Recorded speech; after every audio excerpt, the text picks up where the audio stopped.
Hello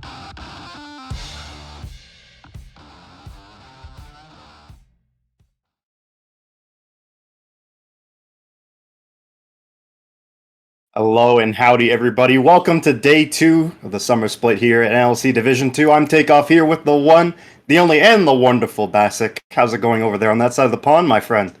It's amazing, man. I'm excited to cast some NLC Division 2. Yeah, I'm really excited as well. Gonna be the first day where we're gonna be streaming here on the main NLC channel, which will happen every once in a while when we have big game days where we have 3, 4, maybe more than that games lined up. So be ready for that every once in a while for us to be here on days where we don't have a lot of games. They'll be streamed respectively on the team's own channels, but today we're going to be here casting for all you over there watching.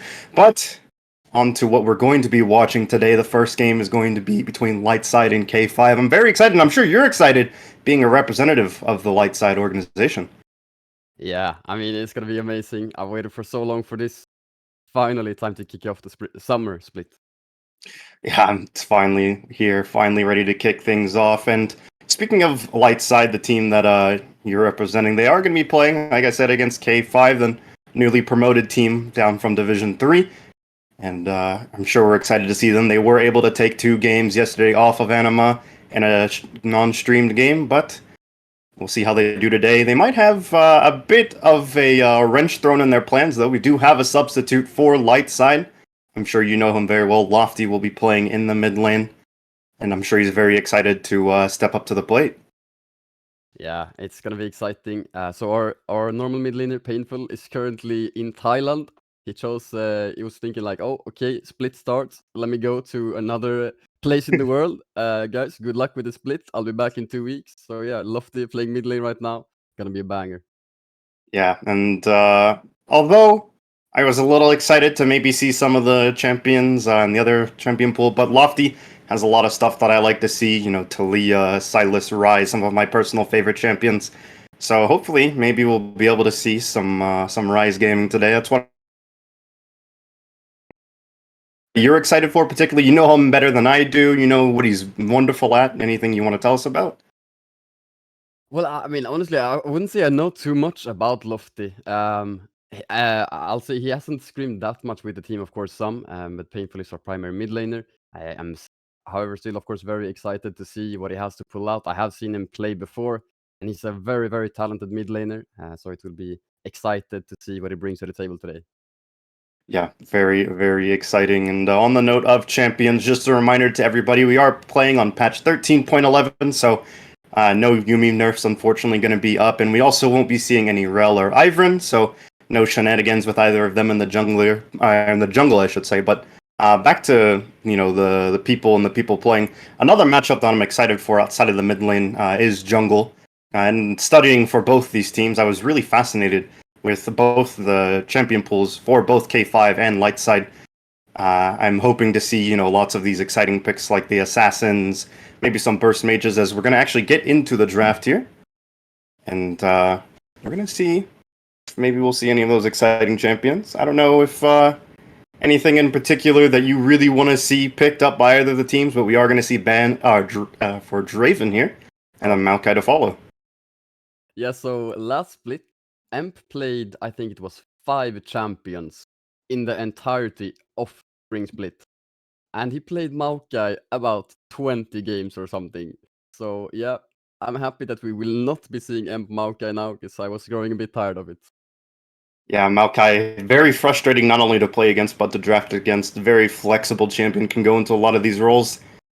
K5, thinking about this ban here, but we did see Lightside ban away the LeBlanc, and hey, there's the Yumi, no surprise. Been seeing a lot of that all across the world. Nico also been seeing a lot of that presence. And Emilio, very, very expected bans here, very standard. And Gragas, like I said, I was talking about the Maokai, flexible pick, and Lightside gonna pick up that flexible Gragas. Don't know where that's gonna go, but probably jungle. Well, I wouldn't say so actually. Last split, Lightside was flexing the Gragas top lane and mid lane. Last split we had faded mid lane, now we have Painful Optician and KVW. But yeah, definitely a flex pick, so with a very good B1. Yep, one of my favorite B1 picks personally, as Nocturne. Oh, that's a spooky one. Very not as spooky when you're in an environment like this. You're able to, communicate where the Nocturne's diving, but still a bit of a surprise when all of a sudden the lights go off and you see a big black blob flying at you. This is exciting. So it should probably be Duskblade Nocturne, because that item is a bit strong right now. Oh yeah, the new Dustblade is an absolute menace.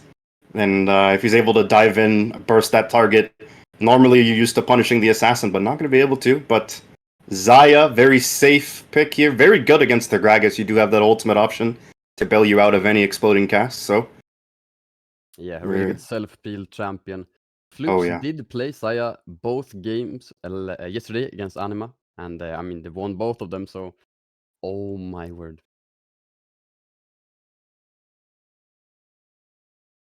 Yeah. And We have Emp Graves. oh, This is a champion that the Emp is very, very comfortable on. So this is a champion that throughout the entirety of last split, I was like, okay, can we see Emp Graves? We never got to see it until it got to playoffs, and boy, did he pull out some performances on that champion. yeah, as I was doing my studying, I saw him quite the Graves player, really talented on that champion. I'm really excited to see that one. And Aphelios, one of my personal favorites as well, but the Thresh being denied, so one of his favorite supports to play with not going to be available. As we see the Lulu band here, another one of the supports that Aphelios really likes to play with, so it's going to be interesting to see what Lightside go with in terms of the support. I don't know, Bosik, if you have any predictions on your end, but Well, so I was thinking the Lulu, but of course we are into the yeah. second ban phase, and it makes a lot of sense to take it away. I have no idea what you would lock in here actually. The support champion pool has gotten thinned out quite a bit. Yeah, it definitely has. Maybe Rakan Aphelios is a bit awkward to play, but still definitely does work when the Rakan. Well, as they say that Rakan's bend away. I'm being stream sniped here by K5. But it'll be interesting to see. Maybe Annie kind of still an option. Karma really good. Nautilus not bad either. Nar gonna be banned away here by Lightside to wrap up the second ban phase, and now we're just waiting here. It does say Observer 1 and 2, but just so you guys know, that is Thomas Go and Floops over, I think, right? On that side? Yes. So, just waiting to see what this next pick's going to be, which is the Ari. Very safe pick for the mid lane. Very hard to punish in terms of counter pick, so nice of them to go for that. Oh, Heimerdinger. Oh. I was just about to say, one of the things that I love playing in the Ari is Heimerdinger. She does have a lot of trouble with that matchup. And I think that Lofty read my mind because they're hovering it here and they're thinking about it. It could also be a tribute to our AD carry from last split, Spike, who was a big Heimerdinger enjoyer. It is going to be like Tom Kench. That actually makes a lot of sense when you're paired up with the Aphelios. Yeah, and not only that, Nocturne tries to jump on that Aphelios. One of the biggest things about him is that range, but Nocturne does try to jump on him, then he can just rest inside the Catfish's stomach, and now Lissandra to wrap it up, another pick that we see a lot of this matchup, Ari versus Lissandra, very common matchup, not only in this league, but around the world in general, and oh, the Scion, is it solo bolo time? I'm really hoping so. They're hovering it here. Not a lot of time left. Are they going to lock it? They are. So we're going to get the solo bolo in the top lane. I'm really excited for that one. Scion, very strong right now. Has a lot of really good options for items. Can get really tanky in that mid to late game. Yeah, I mean, I'm not sure I completely agree with the pick. I suppose they didn't really have anything else because it's not like a winning matchup top lane. No. Just okay against Gragas, I suppose. But yeah, we'll see how that one goes, of course. One thing I do want to say though is that maybe Lights are holding a bit of a personal grudge against me with those final two bans there, Ornn and Gnar, two of my most played champions. So I'm not sure what they're trying to say with that. Maybe they're throwing some shade at you. But in general, good bans. Very, very troublesome to deal in 5v5s, especially in those choke points. Both those champions can absolutely punish your entire team for not being careful. And the draft does look very good. I'm very excited to see this one play out. I'm excited particularly with this jungle matchup. You know, Graves does have some opportunities before Nocturne does have that gank power to influence some of the lanes, so We'll have to see if Emp uses that early time as an advantage to maybe get his laners ahead, maybe try to invade. We're going to see what he'll do. Yeah. I'm excited. This is not exactly how the drafts used to look for light side last split. So the Lissandra mid lane, that's super exciting to see. Yeah, Mid laner that's very good at setting up plays for her team. and for Lissandra, it's always so weird whenever I watch her because whenever I play her, I feel like I do no damage on her, but when I see her played professionally, like it's just Lissandra ult's doing half of the health bar of everybody on the entire team, and it's very confusing. I feel like maybe there's a hidden buff on that champion that I don't know about. But gonna be going into game here, and so far, no shenanigans. It doesn't seem like standard 5 points for either side. I'm curious to ask you, Bosik, for this bot lane 2v2, what do you think is the key here for both these lanes? Do you think maybe it's just playing safe? You think maybe we're gonna see some gank setups on the side of light side? Well, so for Aphelios, it's definitely about playing safe early on. That champion is useless. I mean, at least level 1, of course. He doesn't even have an ability. No. But yeah, I would say play a bit safe. Try to scale with Aphelios, get the 2-3 items. That's when you really can start doing things. And I feel like the Saya Thresh have a bit of an easier time going for aggression early on. Yeah, definitely want to try to look for those plays on the Aphelios. Yeah, Level and 2. the junglers, I'm not quite sure. Of course, both of them very good at clearing out the jungle, and maybe one of them wants to go for invade. You can see that the Bash on the Nocturne has taken Lethal Tempo, so will be very strong in the isolated 1v1s. And already some trading going on here in the mid lane, and gonna be seeing a topside leash this time around, so it'll be nice to see how will light side handle that information. Meanwhile, for K5, they don't exactly know where the Graves is starting. If I had to guess, and if I were the K5 jungler, I'd probably guess the red buff, but gonna be going for that blue buff. I was wondering if maybe they were gonna go for the blue Gromp red that I see a lot of junglers go for on that blue side, but gonna go over to the Wolves and already seeing a trade here in the top side. Lots of health chunked from both laners, so yeah, so I feel like it makes a lot of sense for both junglers not to path top lane. It's Gragas versus Sion. I mean, we might see them brawl every now and then, but it's just not really exciting. Nowhere, not somewhere that the jungler should play around. So it makes a lot of sense for both of them to path bot. Yeah. Just gonna see them have a gentleman's lane. No junglers allowed. Basically a fighting game top lane, it feels like most of the time. But here in the bot side, seeing a bit of a push from K5, and with a jungler nearby, maybe some shenanigans could happen there. Hook not gonna land. Very close though. As we're seeing them peel off, maybe gonna walk into jungle, but it does seem like they're staying in lane.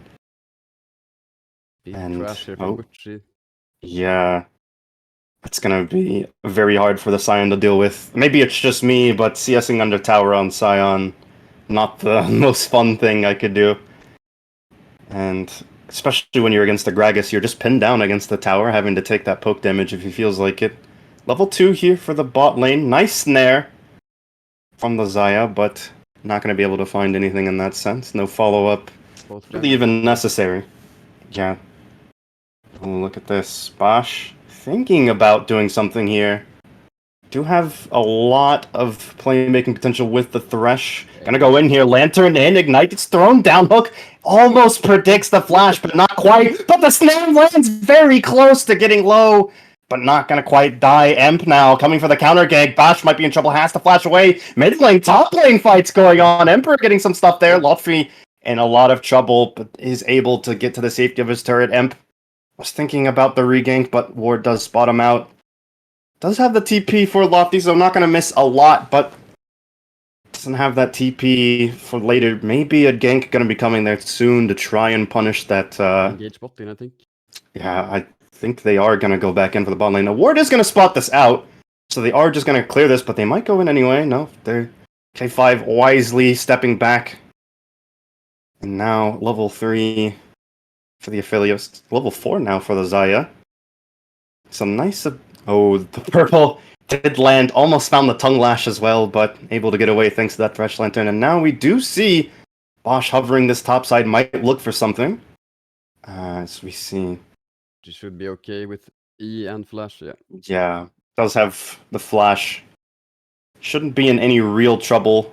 So Bosch just gonna go and clear that Scuttle Crab. You won? Yeah, go ahead. No, go ahead. No, you go ahead. Oh, Butchie is definitely doing better in top lane right now. Has still both his health pots. Meanwhile, Sign has used it and he's running low on mana. Butchie is still half mana, doing completely fine in this lane right now, having the upper hand even. Yeah, that's Bucci's having very, I wouldn't say easy time. I feel like it's a bit insulting, but definitely not the hardest time in this lane. As you said, no jungler really. Oh, maybe looking for something there. Not quite, but these trades that he's getting now are very good. The Grasp doing a lot of work here, and these Qs, Emperor is not able to find the fully charged ones, and it's not helping him a lot in this trading, as Dr. Chaos is kind of a little bit forward by himself, but isn't entirely intimidated by the Thresh. Does have that tongue lash to kind of keep him back, trying to keep the wave as slow as possible. But so unfortunately, Butchie went with Grasp in this matchup. Of course, there are a lot of things you can go on Gragas. There's First Strike. There's the Phase. The almost cancel. What? Oh, Couldn't find either recall cancellation. I don't know how that second one didn't go. I guess was past that half-second window. Yeah.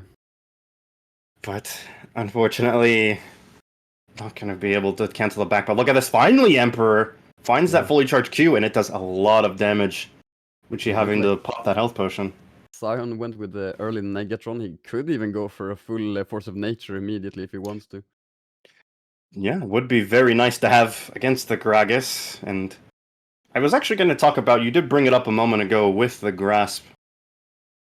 Actually, I'm going to pause. No, never mind. No fully commit there. Both of them do have the ultimate, which he does have level 7 to the level 6. But now look at this. We do have Ari coming down here, does have ultimate Spirit Rush, not be able to find anything. Ninja trying to dodge as much as he can, doing a great job so far. Flash Q from the side, not going to be able to find the kill. I have no idea how the Aphelios survived there. The fancy footwork, absolutely insane. Oh my word.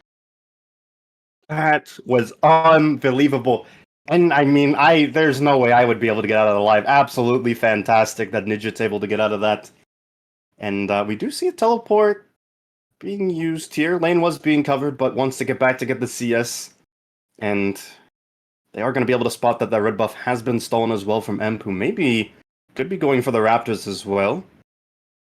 And with Bosch going to the top side, not going to be able to spot that out. Yeah, Nocturne's going to be very sad when he goes over to his red buff and Raptors.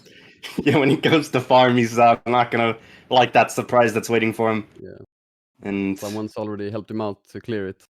Yeah, so they have checked. They do know that it's not there. Look at this though, Emperor using the ult. Yeah, he using went the ultimate. Demolish, bro, and forced to flash for it. Yeah, I've done that many times myself. Greeting for some CS under the tower for that tower plating, and I think he wasn't able to get it. Did get the demolish stack though, so getting a little bit closer to it, and might be able to get it next time. Flash does feel bad to lose on the Gragas, but luckily did at least get a little bit out of it. Got the Scion ultimate. Yeah, but this definitely opens up a window for a gank from the level 6 Nocturne here. Yeah, Nocturne does have that level 6. Even with the way that he flies in, I think if Butchie's facing the right direction, could just fly in and pop the spell shield to block the dash away, but he's not afraid of that potential gank. Just keeps trading very close. Yeah, probably knows that enemy is on Dragon right now. They know enemy boss was missing, so they could just deduct that most likely enemy are on Drake right now. Yep, and they do see that the Mountain Drake is going to be the first one. Inferno to follow. Definitely of the first two dragons that you'd want. Those are very good ones, so the Soul, maybe if we're lucky, we'll get an Ocean Soul. That one's always nice to see. Gets very highly prioritized by a lot of teams, and we get to see a lot of dragon fights as a result. Nothing quite happening yet in terms of kills, but we have seen a couple of very close calls in the bot lane, with both junglers being level. Oh, wow. I was gonna say level 6, but Emp's actually level 8 already. Yeah. Doing a fantastic job in terms of clearing 85 CS to the 66 for Nocturne. Bosch a little bit behind in that aspect, but at least he does have the level 6. Yeah, Amp stole away some camp, so he's now at 1 level lead. He's doing pretty good. So Yeah, doing very. I'm curious to see where. Oh, actually, he has completed the Storm Racer already. Whoa. I was gonna Oh, say I'm curious to see where he wants to drop this Rift Herald. I would assume it's towards the Aphelios in the bot lane, but I'm not sure. oh, Charm lands here. Nothing coming quite out of it. Lofty still trading a little bit back. Not able to match the damage, unfortunately, but able to get something. Might recall here, and that's exactly what he's going to do. Emp going back towards the top side. Maybe. I think he's just hovering to make sure nothing happens to Lysandra here. Yeah, Lofty probably gonna take this wave, and then base has TP available. Maybe just saving for a mythic item right now. Probably very close to that. And speaking of items, as you said a moment ago, Storm Razor already completed on the Gragas. Could look for some fights here, maybe before the laners are able to get backed. It looks like they're maybe gonna fight here in the top lane, very far forward. And I really like Butchie's going for towards the Leandris here against the Sion, which I really like. Of course, Sion's Oh, gonna have so much max HP, so a lot of value in that one.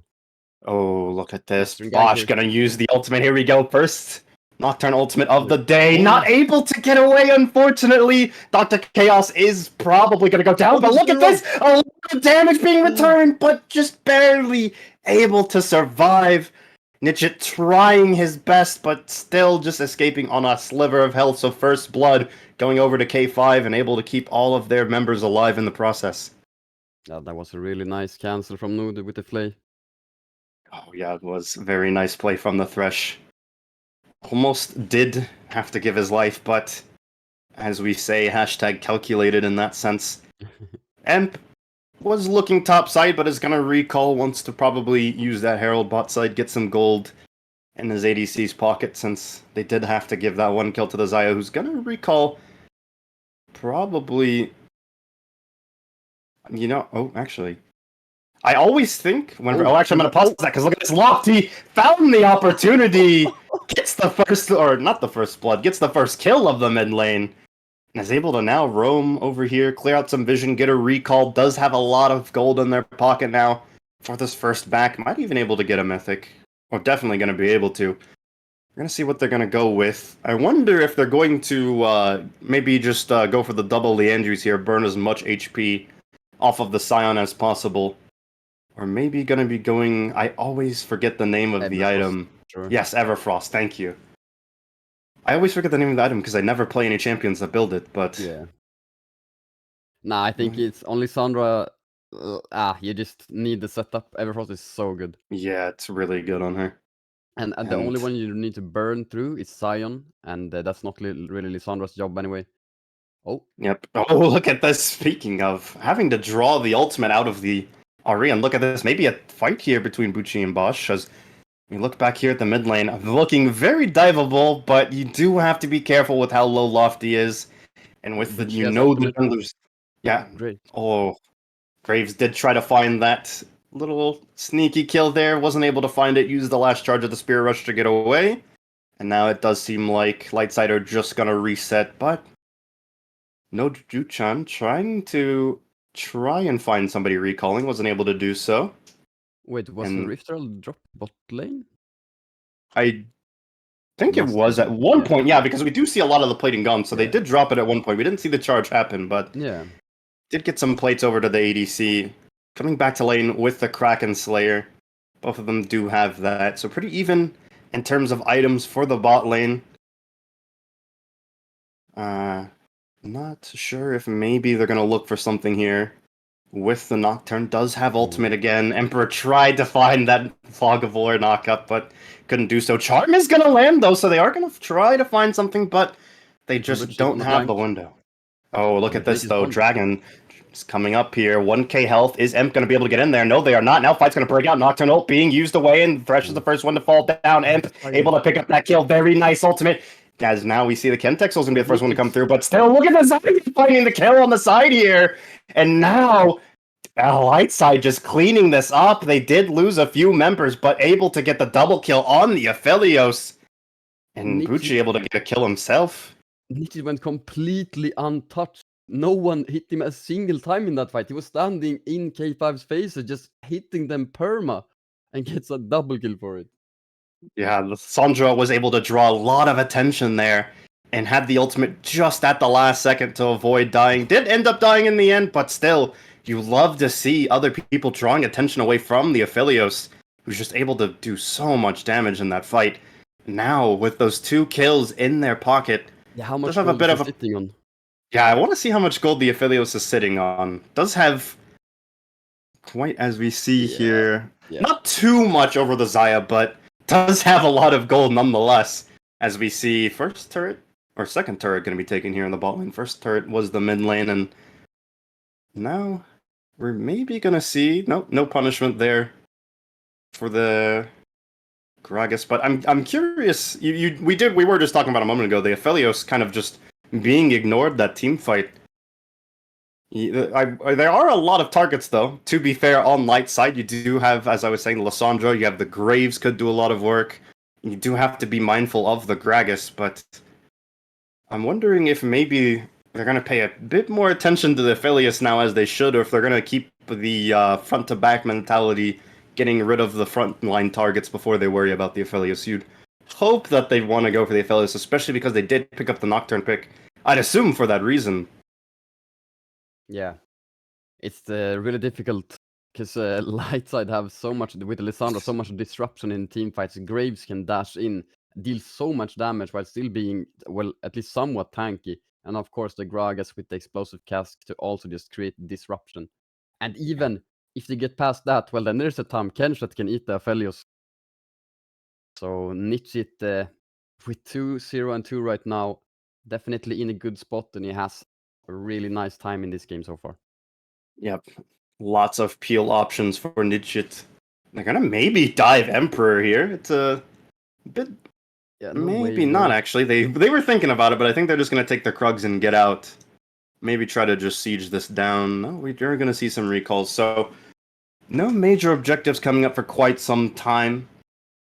Infernal Dragon coming up in about 2 minutes, and I think Herald in 3. I Or do no, believe Baron in it's 3. Chemtech Drake, actually. It's Chemtech Soul. Yeah. Oh, it's bugged. Yeah, it'll show Yeah. Infernal. I forgot. Yeah, Chemtech Soul is the soul. I should have figured that from all the map decorations. Which actually, I feel like the Chemtech is my favorite one to play in, because it's like the map elements that they made for it are so cool. As we are going to get a pause, so a bit of a break from the action.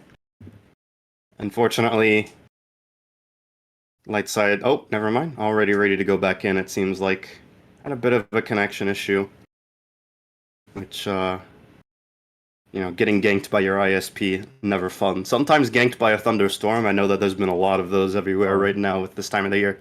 Let's not talk about thunder. Let's talk about something else.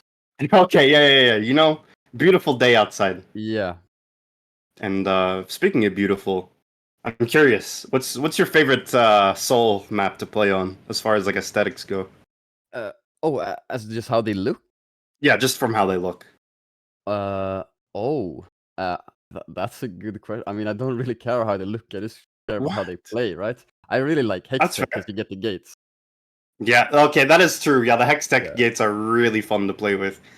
But I like Ocean as well. You kind of get like a chill, kind of like rain, just relax. Yeah, that's You true. forget the fact that you're playing a high-paced game like League of Legends.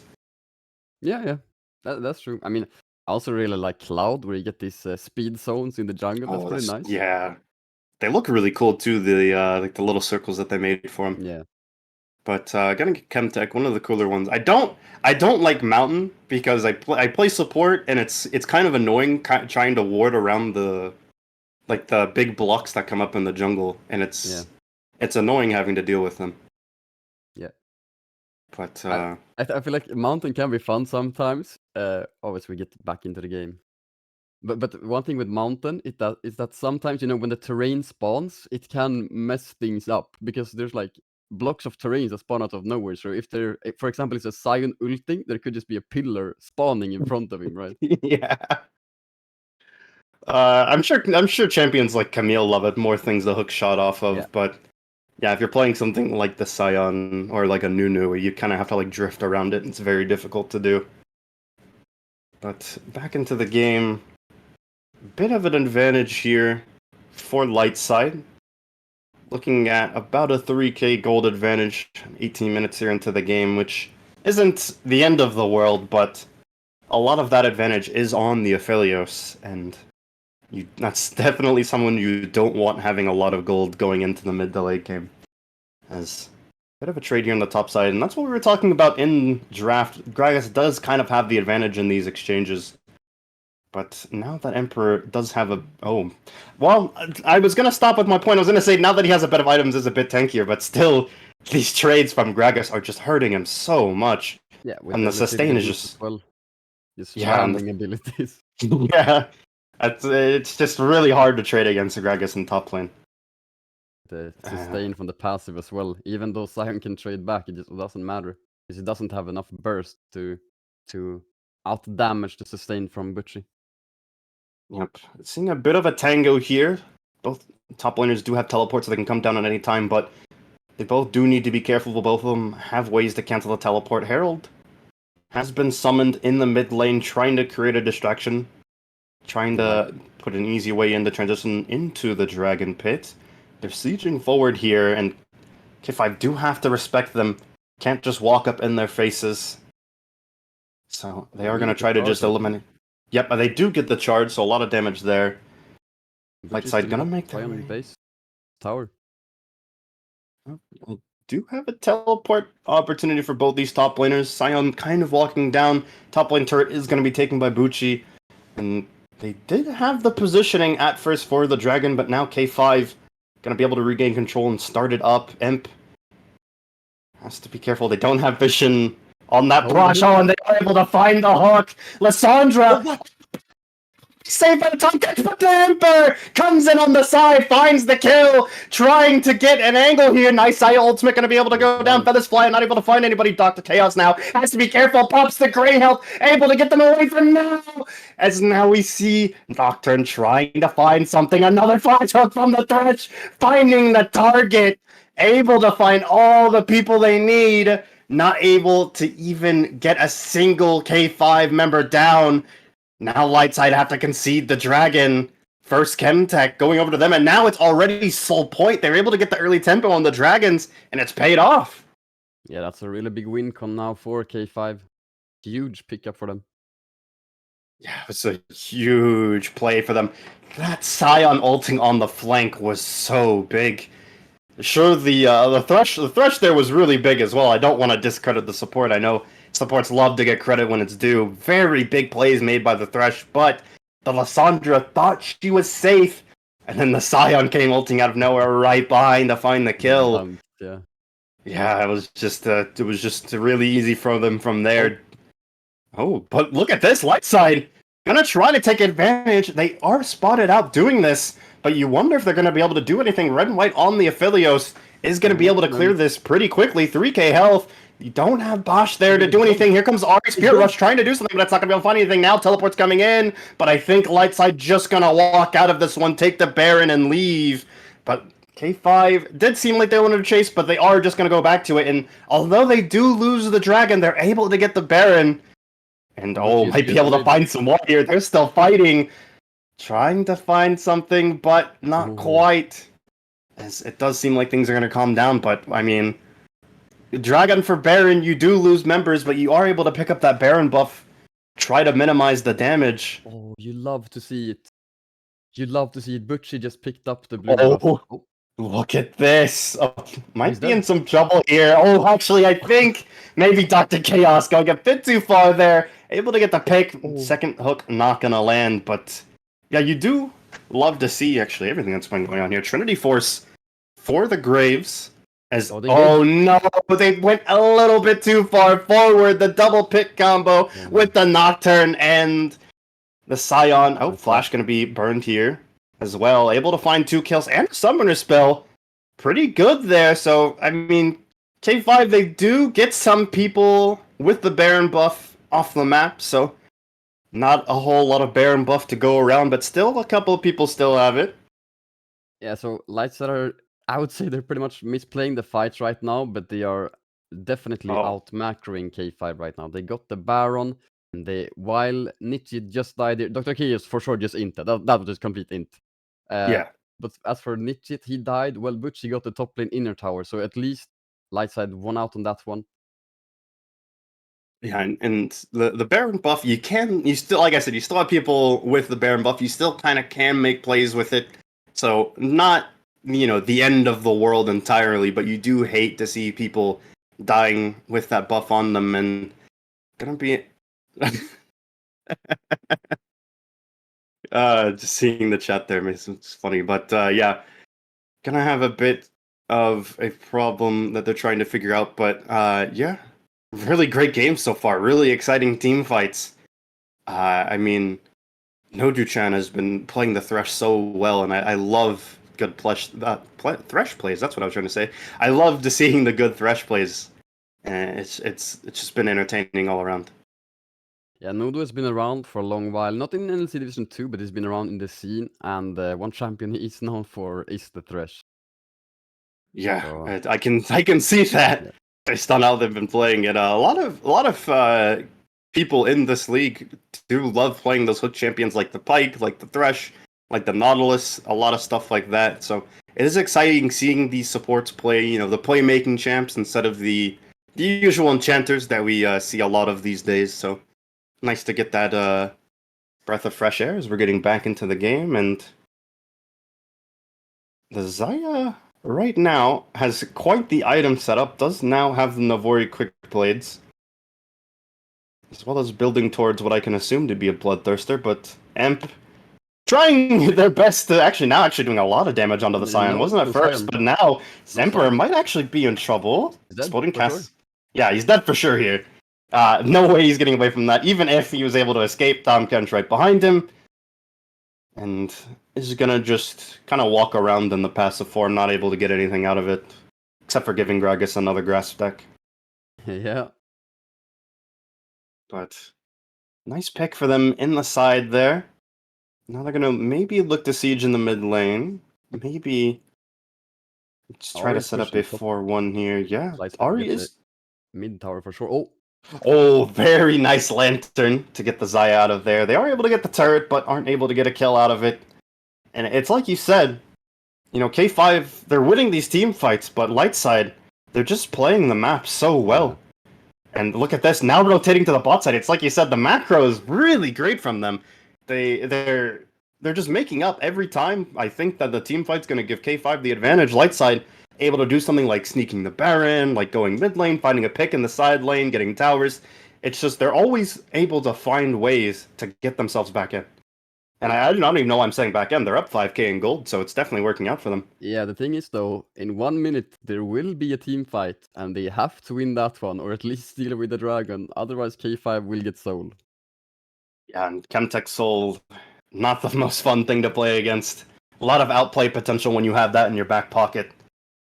As, I mean, if I'm being honest, I think Chemtech is probably the worst soul. It's the soul I enjoy having the least, because you can't really, with all the other souls, you can feel them, right? yeah, with But Chemtech you don't really. yeah, you just get like damage. You deal more damage when you're below 50%. You take less damage, but you can't like feel it like with Infernal. There's like a big explosion, and Hextech there's a lightning, and yeah, I just don't feel it. No, and not able to find the hook this time. Teleport going to be coming in, as said, this fight very important for Lightside to win. They need to be able to pick up this soul. Big Gonna prio for rotate over to the Lightside. dragon. Yeah, they do have the advantage, but K5 Scion is just this big tanky target in the front, able to make them just force their The Drake way is just in. gone here. It's just But gone. yeah, the dragon's just gone. No shot for them to even contest it. Now maybe you might see a response here from Oh, I get. Lightside. Losandra's definitely trying to go in. Hook! Perfectly timed, Oh, but it's not gonna matter! The huge Gucci! ultimate from Bucci gonna tear them all apart, and now they just walk forward. Aphelios doing so much damage to follow up, Could be game. and they tried their best, but it wasn't enough. Ari trying to spear wash her away, not sure if she's gonna be able to get away. Oh, Bucci, stopwatch is at just the right time! but they are able to get him down anyway. Double kill for the Zaya. Is the what? It is! That damage was insane from Nidget, and although they did lose some people, it's 4 for 2 in the Dragon to boot. I mean, maybe Lightside, you couldn't ask for anything better than that. Yeah, I mean, it was super. If they could find the Saya, it would have been game. But the Floops crucially stayed alive. They're still deathless on the Saya, and yeah, of course, super good team fight for Lightside. I thought it could be game there, but since Floops once again stays alive, couldn't close it out. Sloop survivability has been very key for a lot of these fights. You know, in parts where you think, oh, the 80, like you said, if Zaya dies here, surely it's game, but able to survive a lot of these fights where you think, oh, if the Zaya dies here, they can get so much for it, but just always able to find a way to escape, and even got some kills on the exit there. So, yeah, maybe Zaya factor, still have to, you know, kind of be aware of it, but Lightside in a really great spot now. Slowly approaching bigger and bigger gold leads. Look at this, though. Nice pick here, potentially. But not able to get to really follow up. Bucci, unfortunately, just going to slide on out of there. And Tom Kench, just a bit too tanky to kind of kill off of a burst like that, so... Key point here for the next team fight is that Saya has no summoners, has the Featherstorm, of course, but no stopwatch, no nothing. Meanwhile, Nidget, he has the Flash, Ghost, Stopwatch, Gale Force, everything is up for him. So a lot easier for him to survive in the next team fight than it is for Floops. Yeah, so you kind of have to play this one absolutely perfect. If you're Floops, which, I mean, to be fair, has been playing these team fights very well so far. Oh, maybe K5... They want to take a book or play out of Lightside's book. Maybe not, though. They're going to find an easy pick here on the Bucci, and that's going to help a lot. Sion even coming in from behind. They're going to find another pick, potentially. Emp trying to get away. Nice save there from the Tom Kench, but I don't think they're going to be able to get a whole lot now. K5 going to be able to get the Baron. Maybe maybe we're going to see a contest from them. They are grouping like they want to. I don't think... Yeah, Lissandra does have the ultimate trying to get in there, but it's just too much CC to do anything about. But Nidget doing a lot in the backline here, but it's just not enough. Double kill for the Zaya, and they're able to get 3 kills and a Baron to boots. And I mean, the play to set it all up, the Thresh Hook, the Sion ultimate from the back. K5 have been using the Sion so well so far this game. Yeah, so a bit of a problem there. I don't know if it was miscommunication there from Lightside, because Butchie had no reason to step up towards Baron whatsoever, because they just used the blue trinket. So they should know that K5 are in the very bush that Butchie walked straight towards. And of course, a nice death sentence from Nudu gives them the pick, and then yet another death sentence to make sure that Lofty cannot engage once again. Doing really good in the team fights to just mitigate the threat from Lissandra. Yep, shades of Keria, shades of Man Life so far. And now they're looking for yet another pick. Something that the team does very well. Trying to maybe bait them out to engage on the Ahri. They are spotted out though, so not going to be able to get anything big out of that. And Lightside might even have a chance now to clear some vision. They haven't quite abandoned the potential of getting a pick. They're still kind of hanging around, still trying to see they can catch Lightside kind of slipping somewhere, but Lightside very intelligently staying together, not giving them any chance to isolate at somebody and just pick them off. And like you said, kind of avoiding what they did a moment ago, just walking into brushes where they know someone should be there. Being very careful about it, trying to get some ways to get vision before they walk up to these brushes. And Emperor does have a flank here from behind. Maybe could do something. They do. Yeah, they do have ultimates, do have TPs, do have a lot of ways to go in here. That's exactly what they're gonna do. To the Athenios, he's dead on sight. And now K5 just gonna clean up. That's an ace. The team fight, easily the fastest one. Yeah, that might be the game. They do have Baron buff. They're gonna push here. And, I mean, like I said, they were really dedicating to that pick. They were very patient with it, waited for the right time, caught Lightside in a very rough spot there. And I've said this before, I'll say it again. The Sion on the flank with the ultimate every time, never fails. and they just instantly jump on Nitschit and just don't give him a chance to do anything. I mean, didn't even get a chance to stopwatch. As now we're gonna see K5 just go ahead and end the game. Very well played from them. Like we said, macro maybe not so great from them, but the team fighting was flawless. It's just an absolute disaster. It's unlucky. Lightside, the team that went to finals last split, was first regular split, came second, now losing against the team that just promoted from Division 3. Yeah, It's and just what a disaster, man.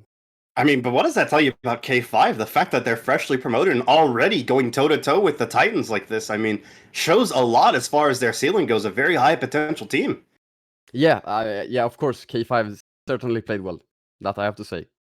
Yeah, they played really well. I mean, uh, I'm biased, so I feel like if I had to give like an MVP award, I feel like I'd give it to Thresh. But Emperor, I mean, despite having troubles in lane, didn't let it phase him, didn't let it tilt him, was able to play the team fights flawlessly every single time, and that was a really big reason for their success today. Yeah, I'm just thinking. This is kind of exactly what happened last split.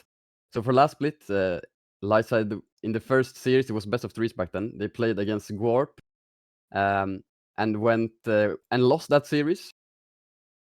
And Gwarp came last, I believe. I'm not saying K5 is gonna come last, but Lightside lost against a team that they for sure should not have, and I just feel like it's a huge deja vu. Yeah, it's I do want to ask you, because you're the light side guy. I'm wondering, what is it that they can pick up from this game, and is there anything that they can kind of learn from, learning from your mistakes? I mean, I think the big issue here was how they play the team fights out. Some team fights were really good, where Nietzsche just went completely untouched.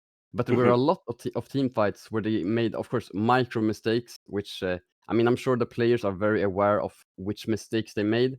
Um, because, I mean, of course, it was really good from Nudu to hit those thresh hooks. But if you look at it from the other side, we really shouldn't get hit by that many thresh hooks and walking into bushes where we know the enemy will for sure be there. We just give away too many picks for no reason, which, I mean, ultimately ended up losing us the game. Yep. Well, ladies and gentlemen, that was an exciting game. We have a lot more exciting games for you coming right up. We're gonna go take a quick break, and we'll be right back with our next game of the day. Stay tuned, and we'll see you then.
Welcome back, ladies and gentlemen. Glad you're all still with us. Have another game set up for you today. I'm really excited for this one. Personally, a team that I know a lot of people in their Anima. Really excited to see them. Going to be taking on 42 Gaming. Very exciting for this one. Anima did lose 2 games yesterday, so they're looking to get a win to bounce back. 42, I don't think have played any games yet this season, so looking to start off on a good note. Yeah, I mean, I'm still destroyed from last game, so I decided to change my jersey into the dark side colors because at least they went 2-0 today. They know how to win games, so I mean, Hey, if we you continue, gotta jump on the bandwagon before it's too late, you yeah, I know. mean, if we continue to like this, I might have to reach out to Regan from Ruddy. He might have to talk to the players a little bit. But yeah, a lot of people have been, at least from what I've been hearing, talking about Anima's ADC Relentless. Saw a lot of people excited for him on Twitter when they announced it. Saw a lot of people excited for him when we were kind of in the pre-broadcast meeting. I'm wondering if you have any thoughts on him yourself. On who? Sorry. Oh, on Relentless, Anima's ADC. Yeah, I mean, I know I've heard of him a lot. I'm not sure if I've seen him play before, but I mean, definitely someone that's when I see the name, I'm like, yeah, for sure, seen that player. Um, and yeah, I mean, I feel like it could be a very good AD carry. Yeah, very excited to see that. Lots of exciting champions in his champion pool. I mean, both ADCs have kind of, I hate to say expected champion pools, but uh, they do have kind of what we see a lot of in the meta currently, and they also have some things that we don't see a lot of.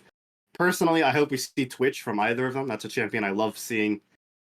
Just in general, very exciting to kind of see the Twitch, how they're able to set up these very weird off angles, these just able to go off on the side. But Bosick, your team wasn't able to do good today. Hopefully, my team's able to do good today. I'm really crossing my fingers, really hoping. So I'm hoping that's going to work out. But as far as 42 goes on the other side, something that I'm really interested in is their substitute jungler that's going to be filling in today. Balmeef has a lot of Lee Sin in his champion history, a lot of that champion played, and that's a really exciting one to see.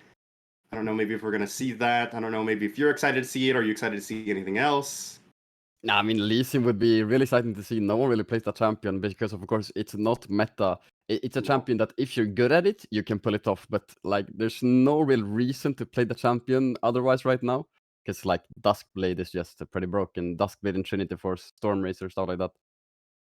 Yeah, you definitely want to be able to play champions that can utilize those really strong items in the meta right now. That kind of seems to be the theme for a long time now. It's kind of not necessarily what champions are good, but what champions can really utilize these items that are really prolific in the meta. Yeah, yeah, I'm excited to see it. And yeah, I mean, sub jungler as well. I've never heard of this jungler, which is really, um, I mean, it will be exciting to see how a substitute jungler will perform in a game like this, the opening game of the split. Yeah, it's always a lot of pressure whenever you're going into the first game of the split and immediately it's like, all right, substitute, your time to go. I mean, we saw it last game. We're gonna see it again this game. Different role this time, but it should be interesting to see. Something else I'm also excited about is the top lane. A lot of aggressive champions in both of their champion pools. Stuff like the Aatrox, stuff like the Olaf stuff, where you like to see a lot of fighting early on. So maybe we'll see quite the bloodfest up there and maybe, but I don't know. Anything that you want to say as far as champion goes? Anything that you're looking out for? Anything you're excited for? Well, I mean, for mid lane, it's the what is it called? Static Shiv LeBlanc, of course, Oh, which the is static exciting. shift of Yeah, Blanc. and Oh I no. saw someone in chat actually mention that Ari should have built it as well last game. I don't know if you can build on multiple different champions like that, but yeah, I mean, it's cool when you can pull off like items on champions where it just should not work at all, and you just make it happen. So stuff like that, I think it's exciting to see. Of course, this will for sure be patched. LeBlanc is not supposed to be able to build static Shiv, but when things like this happen, I mean, how do you even come up with that? It's cool. Yeah, I'll be really excited to see if that comes up. If any of that comes up. Any champions building static shiv. I'm wondering. I know Vigar is pretty much not ever really touched in an environment like this, but I know he's a very big offender of the Static Shiv party going on. As we're seeing, Gnar and Lucian banned away. Very good. Gragas, seems like they're watching the last game. The Gragas was a very big issue. Yeah. Even though Lightside did end up losing, they were still able to use the Gragas very well. And Milio banned away now. I'm. Oh, Annie. That was another one that I was talking about. Maybe could have seen last time. Definitely going to see it come up this time. I'm wondering. No Lulu bans. Do you think we're going to see that come out? I mean, potentially. So here's I'm gonna bring you back. I'm gonna tell you a quick story here. So about two Okay. months ago in solo queue, I was playing against an AD carry Aurelion Sol 2 games in a row. Oh, It was the worst experience I've had in my life. sounds So horrible. Yeah. after those 2 games, I just started perma-banning that champion. And well, Fruity Fresh, his most played champion is Is Aurelion Aurelion Sol. Sol? Yeah. Yeah. If he that's oh my god, that champion is busted. We might see it here. Hasn't been picked or banned yet. Oh, Nope, gonna see the Aphelios. Nothing exciting. I was really excited.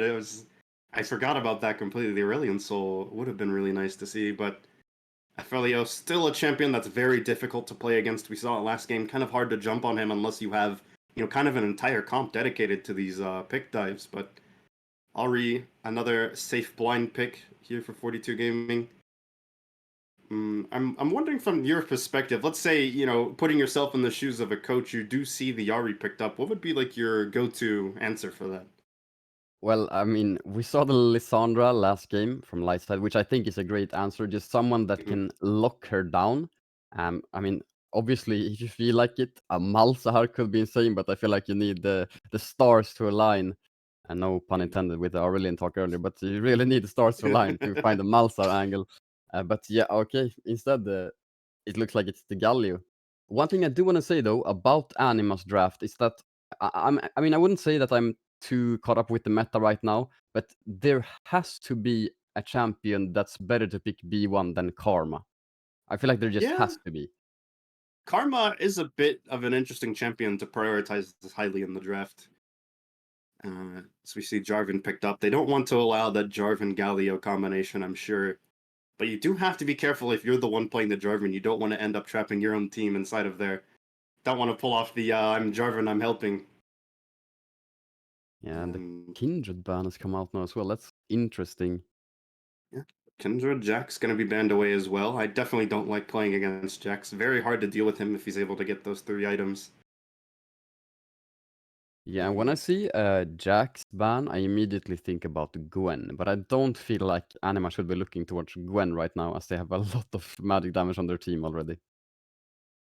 yeah, and the last ban here, down to the wire on it. Camille. So yeah, seeing that one bend away. A lot of top laners being focused in this part of the ban phase. Do see the Kindred being banned away, so some jungle attention there. Maybe you're gonna see another top laner for this ban phase. Oh, Blitzcrank. Okay. Yeah, it's a So pretty good ban, I would definitely, say. yeah, definitely want to ban Blitzcrank with the Varus. Doesn't have really any way to get out if he gets hooked in. He's just as good as dead. Yeah. However, And however, there's still champions like the Rakan that can just engage with the swiftness, grand yeah, entrance, and well, you're CC'd, you get knocked up, and well, you're gonna get obliterated as well. yeah, and you can have the Galio, you can have the Karma. It's not gonna matter if he's actually able to get. Oh, wait a minute, Ornn gonna be picked up instead of the Rakan. Okay, I like that. Yeah. Lots of scaling potential there. Yeah, and they're gonna leave R5 for support, interestingly. Yeah, I was thinking that they using R5 for the support is always awkward. You like to usually save that for a solo laner, but when you're going for the lanes that you kind of don't mind blind picking, like the Ahri, like the Ornn, I guess it's not the end of the world, but Yeah, it is still I kind knew of it. weird. I knew it. I And knew they were gonna lock the Cassante, Cassante. Yeah, I knew it. he, Lindsay did play Cassante yesterday. He got the solo kills top lane with it even. And yeah, into Ornn. Pretty good matchup for Cassante. yep, and Frost probably going to be piloting this Gragas, or not Gragas, Graves, the different G. Something that he does play a good amount of. So the support pick being the last one here, it does kind of leave questions as to what they are going to pick. I Maybe they mean, have something spicy. isn't it just the Lulu? Lulu, though, yeah. I mean, now that I'm looking at it, it just has to be Lulu. I'm surprised. Oh, no, they are going to go with the Rakan, maybe. That would be Yeah. interesting.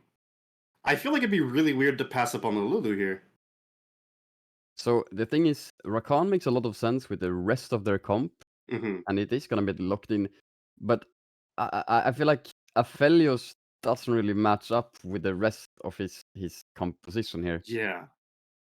Um, because okay, imagine this. Imagine Aphelios was Kai'Sa. I wouldn't say Yeah. Kai'Sa's meta right now, but like just how she fits with with the rest of the champions is a lot better than how Aphelios fits with a composition like this.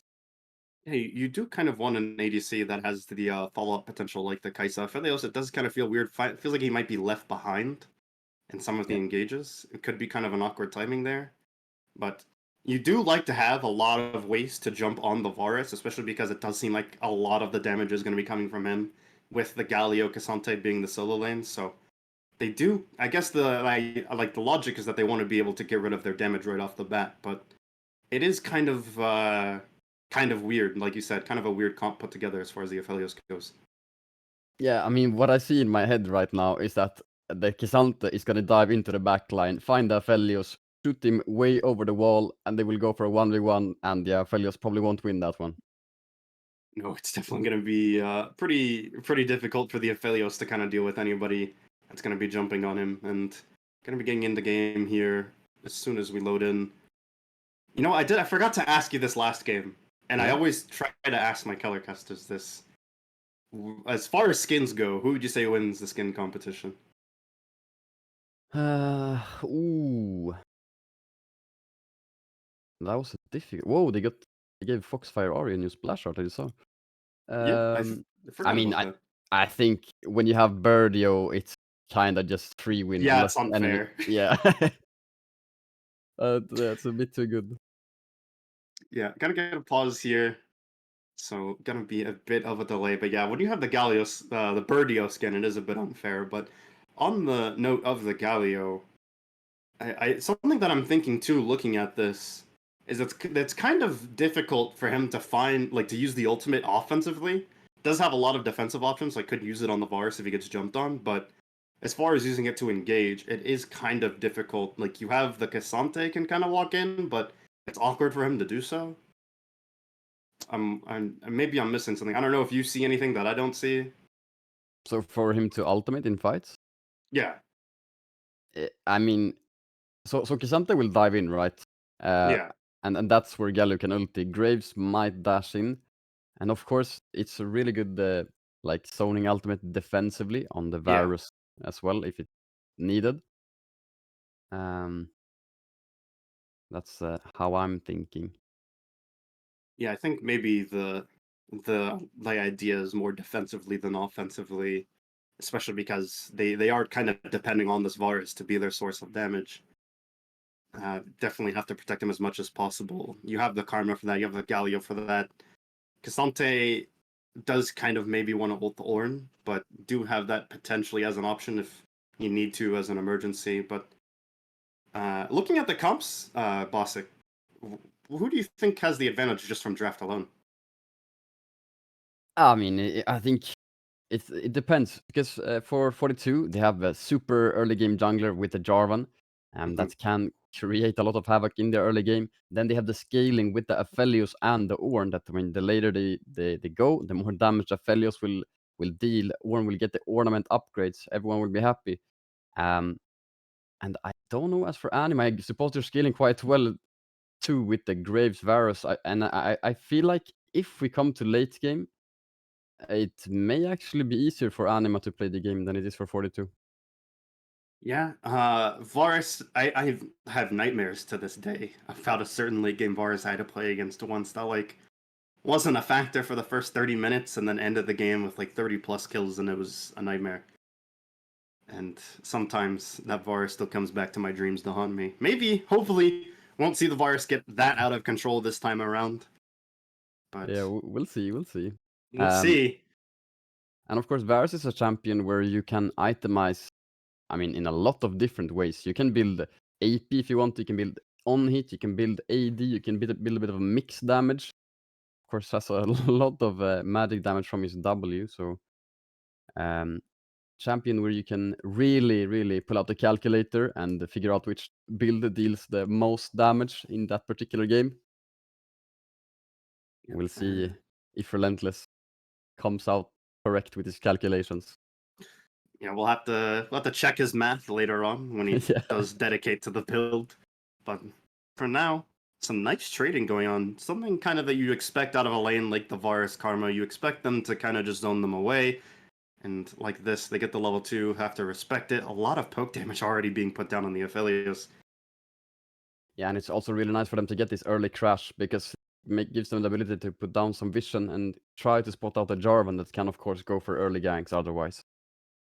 Yeah, Jarvan not quite as fast as expected as far as how the Graves is clearing, but actually, no, they're about even. No, they're about even, I should say. But nonetheless, lots of trading already in all these lanes. A lot of these champions utilizing their poke very well. And I mean, 42 just kind of unfortunately stuck under their tower in the bot lane. Have to respect the Varus Karma. Gonna look for a little bit of a trade here. Oh, actually, Cub's gonna dedicate to the W. Does get snared down, but not a lot of punishment as far as that sense goes. And already, like you said, that Jarvan wants to gank early coming in. They do spot it out. I think they have a ward up there in River, so they Yep. did see that coming. Yeah, with the early crash, they got the ward, so the gank was completely useless from the Jarvan, and man knew exactly what was gonna happen and could play accordingly. Yep. Of course, there was nothing really to take on a map. Scuttle Crab now that they're fighting over, I'm not sure who's getting it. It It did was actually. Jarvan. It looks like the Bombish did get it, and I, now maybe gonna see a 2v2 in the mid lane here. Jungler's kind of hovering. I think he's gonna sprint towards the second one, try to get double Scuttle Yeah. Crabs here. No smite on the grave, smite's about to come up for the Jarvan. Oh, Ornn quite low. Oh, but yeah, look at that Orin prop. Very low, already out of mana. Probably does have to give up the Scuttle Crab because of that. Gonna hang around anyway, try to see maybe if he can steal it. But in this bot lane, again, the Karma poke is just so much. Jarvan, not in a whole lot of danger there, just gets the flag and drag away. Yeah, And substitute jungler getting both Skull Crabs early on. yeah. I just noticed that it was able to get the Scuttle despite not Oh, having. Oh, but there they look go. at this! Already brought back the flash, couldn't Oh, but he find it. can't Oh, hit! He can't hit! wait! Oh no! The Frost minions! dedicated to the dive, and unfortunately it didn't work. First blood goes over to the horn. Oh no, the minions! They saved Cutlight. Oh, you hate to see it. You absolutely hate to see when stuff like that happens. I mean, I'm very biased. As I'm an Ornn main, I love to see it, actually. Yeah, you love to see the horn do well. Yeah. That's kind of how that's kind of how I am with Rakan. Love that champion. Love to see the champion do well. Yeah. But Clotter gonna push the lane in a little bit, help the Galio get a nice recall. Ari though, trying to not let this crash in. Unfortunately, it does anyway. Kind of can't just let the Ari poke you. So Galio probably gonna use the TP to come back, or might walk. We'll have to see. But yeah, already Ornn with that kill does come back with pretty good items. So gonna make Yeah. things a little bit more difficult. Oh, but Oh, look, they're Karma's able dead to here. pick Quater coming back. Fruity Fresh, What? able to get the flash out there, and Quater actually is gonna be able to get away. I did not think he was gonna live there. Yeah, there's no way Karma should survive that. And I That was suppose crazy. 42 didn't want to commit any flashes there to get the kill. Yeah, probably maybe planning something for later. Maybe weren't sure where the Graves was. Didn't want to play too far, but yeah, it's surprising that Karma was able to get away there. Yeah, still, it's gonna result in the first Drake here, of course. Really good for 42 still.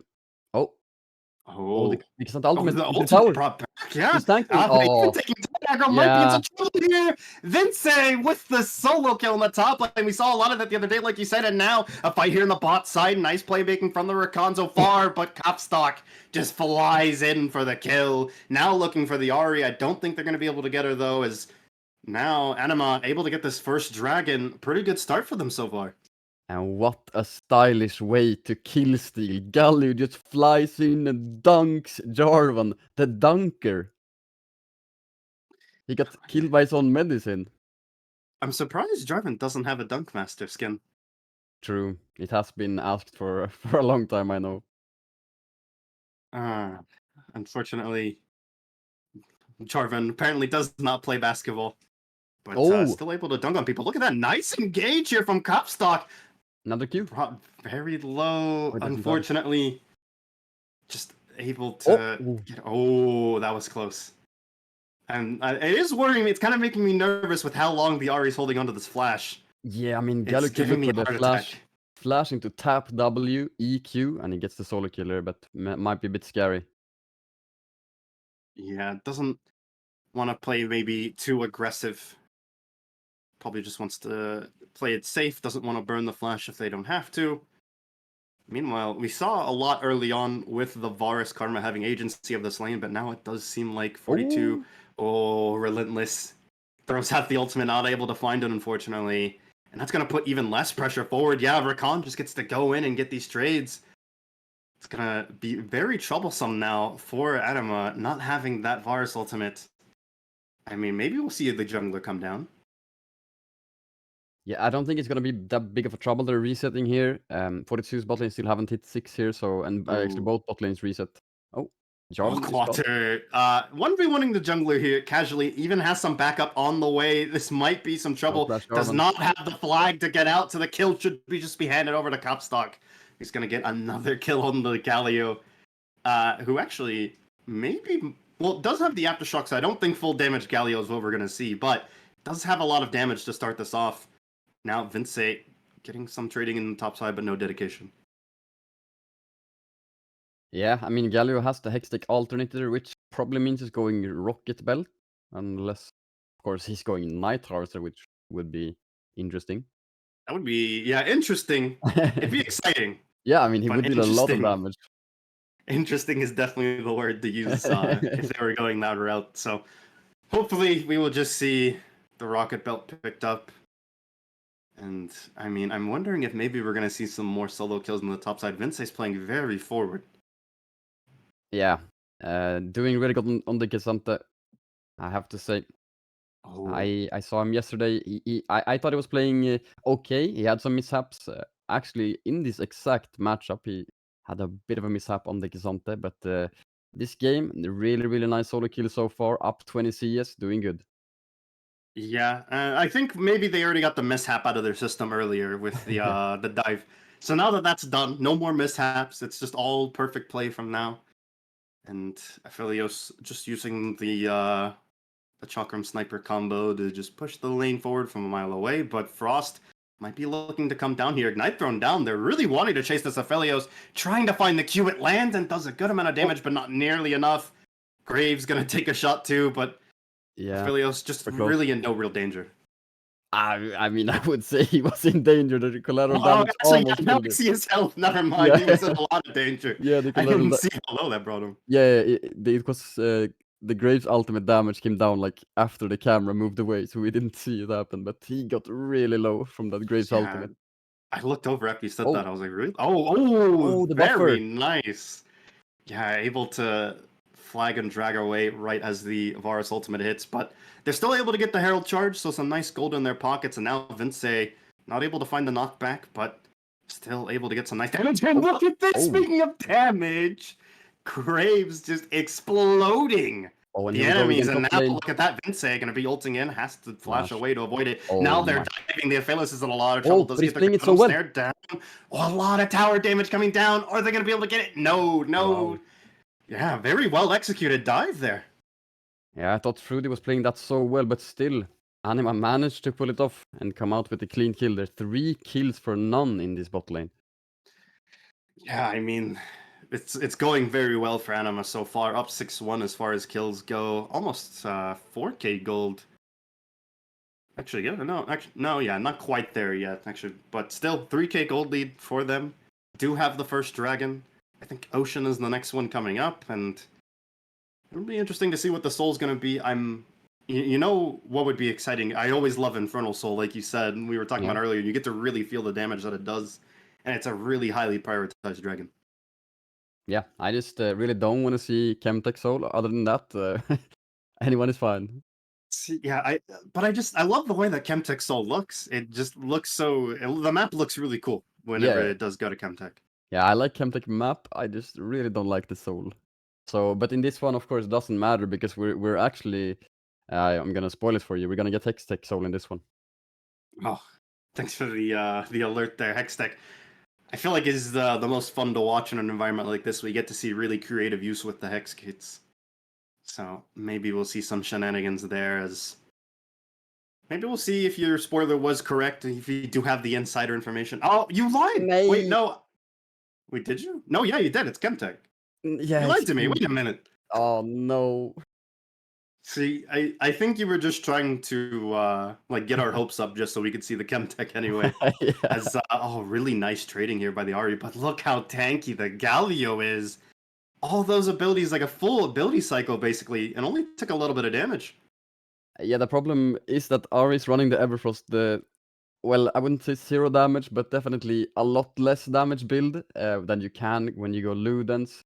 I believe you could even go Leandris in this game where you have the Kisanta and the Galio to burn through. But no, Everfrost is the item of choice, being the only magic damage. Oh, what? Frost. Oh, Frost able to just explode Fruity Fresh. Now maybe going to see something in the top lane. Vince, I think the Ornn is just too tanky at this point to really go in this early, but still able to get these really good trades in. I mean, the Graves Oh, is... Oh, I'm going to pause that. Karash finding the Galio, but full nothing coming out burst. of it.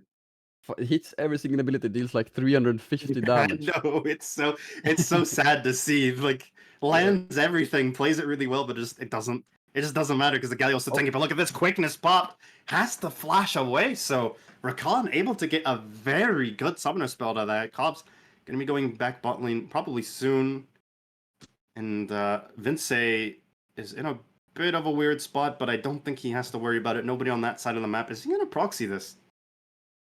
yeah, of course he's. Yeah, just I mean, yeah, they can't really do anything about it. Unfortunately, the Ornn would just kind of die if he tried. So has to kind of tank the wave to farm it. I wonder, maybe is the no Herald's not up yet, No. but So they there are was no looking. real point of proxying, but it looks Yeah, good. just it's to establish dominance. Okay, Yeah. it's mind games. And He hits a the couple Q3 here. more than a Oh, couple whoops. tower shots taken from Vince there. Has to be careful. He was so close for it to look. Oh, he could flash ult here into his teammates. Why doesn't he do it? Oh, could do it. Trying to set it up there. Oh, tried to find it, but the angle is ruined. But I think the Orange Oh, should yeah, he still go. actually There found it. it is. A little bit of ping pong played there. Orange tried to dash away, but is thrown right back into the team. They Yeah, are they're in able to get trouble. this kill on the bot side. Capstock definitely dead here. I wonder who they're going to give the kill Is he? to. Yeah, he No, is. yep. Unfortunately, I think they were a bit worried about the Galio sneaking in a kill, so they play it safe, give the kill to Bombif, and now with Herald being taken topside, probably could look to pop that there, so gonna try to get as much damage on this tower as they can. Yeah, I mean, I wasn't sure Galio was going to die there because he's so damn tanky. They still Yeah. managed to get the last bit of damage and finally take him down for the first time in this game. But in the meantime, Vince getting the first tower of the game top lane. First tower going over them, not to mention Frost already with Oh, TP 2 bot lane. items. Oh, Galio is here for TP, yeah, look revenge. at that. Might be able to see something happen here. The Oh, Galio's oh, what a coming back. charm! Oh, the charm able to stop it. Quater, though, not They're giving up. fine. Might flash over the wall. Is going to opt not to. Doesn't want to play that too risky. But yeah, getting as much as you can with the TP in there. But the charm was so good. Yeah, wow, that was a really, really nice charm from Kurosh. Had the Galio gotten into the face of Ari, she was probably dead. She did have flash though, but really, really nicely played from Ari. However, Anima now with the tempo on the map, get the bot lane tower and the mid lane for sure. Probably even the second shard. No, actually, never mind. Yeah, no, I'm not going to be able to get the second charge. Unfortunately, Harold's going to die right off the bat. But now, looking at a little under a 5k gold lead for them. To have the tempo on this dragon that's coming up. Cobb's trying to maybe find somebody walking here. Does have a bit of backup in that sense, but oh, there he goes. Gonna go and try to set something up here. Bombif not close enough to flag and drag, and I'm sure they don't want to fight that 3v3 quite yet if they don't have to. But dragon coming up soon. I'm wondering maybe if they're gonna Stay here. No recalls coming in yet. You do have teleport for the Cassante and the Ornn, so they are going to go top lane the match. Look at this, though. Look at Maybe this Balmy's in a bit striking of trouble. Graves. It'd be really bad if he got picked. Oh! Oh, great interruption by Capstock. And they're able to get the kill on the jungler before the dragon comes up. Very good. And now Qualter in a bit of trouble, but Galli ultimate used to come and save him. And that's a really big pick before the objective. Galio, I mean, Capstock on the Galio saw Kurosh cancel his E early with the predict. He was thinking, I can do the same thing, cancels the flag and drag with a beautiful Galio E. Yeah, it was. And that's That soul is. point as well. Yeah, soul point now for Anima. As we Really, said, really early. yeah, we've been seeing that today. We saw it in the last game, seeing it now immediately, getting that soul point before the 20-minute mark. It's a lot of pressure to have early on in the game. Yeah, it's insane. I mean, last game it was early for K5. They got it at 20, 21 minutes. This time we had it before 18 minutes into the game. Anima, 9 kills to 2, 3 dragons. They're up 3 towers to 1. Doing really good today, bouncing back from the 2 losses yesterday. Yep, and this is exactly what you want to see out of a team that has the early struggles. You want to see them bounce back immediately, see them make up for those losses, and that's exactly what they're doing so far. I don't want to cast a curse them, but I do have to say this is a very great game from them to start off. Yeah. And Yeah, I mean, there's absolutely no way they lose the game at this point. No, I'm kidding. no, no, the curse sentence. No, you said it.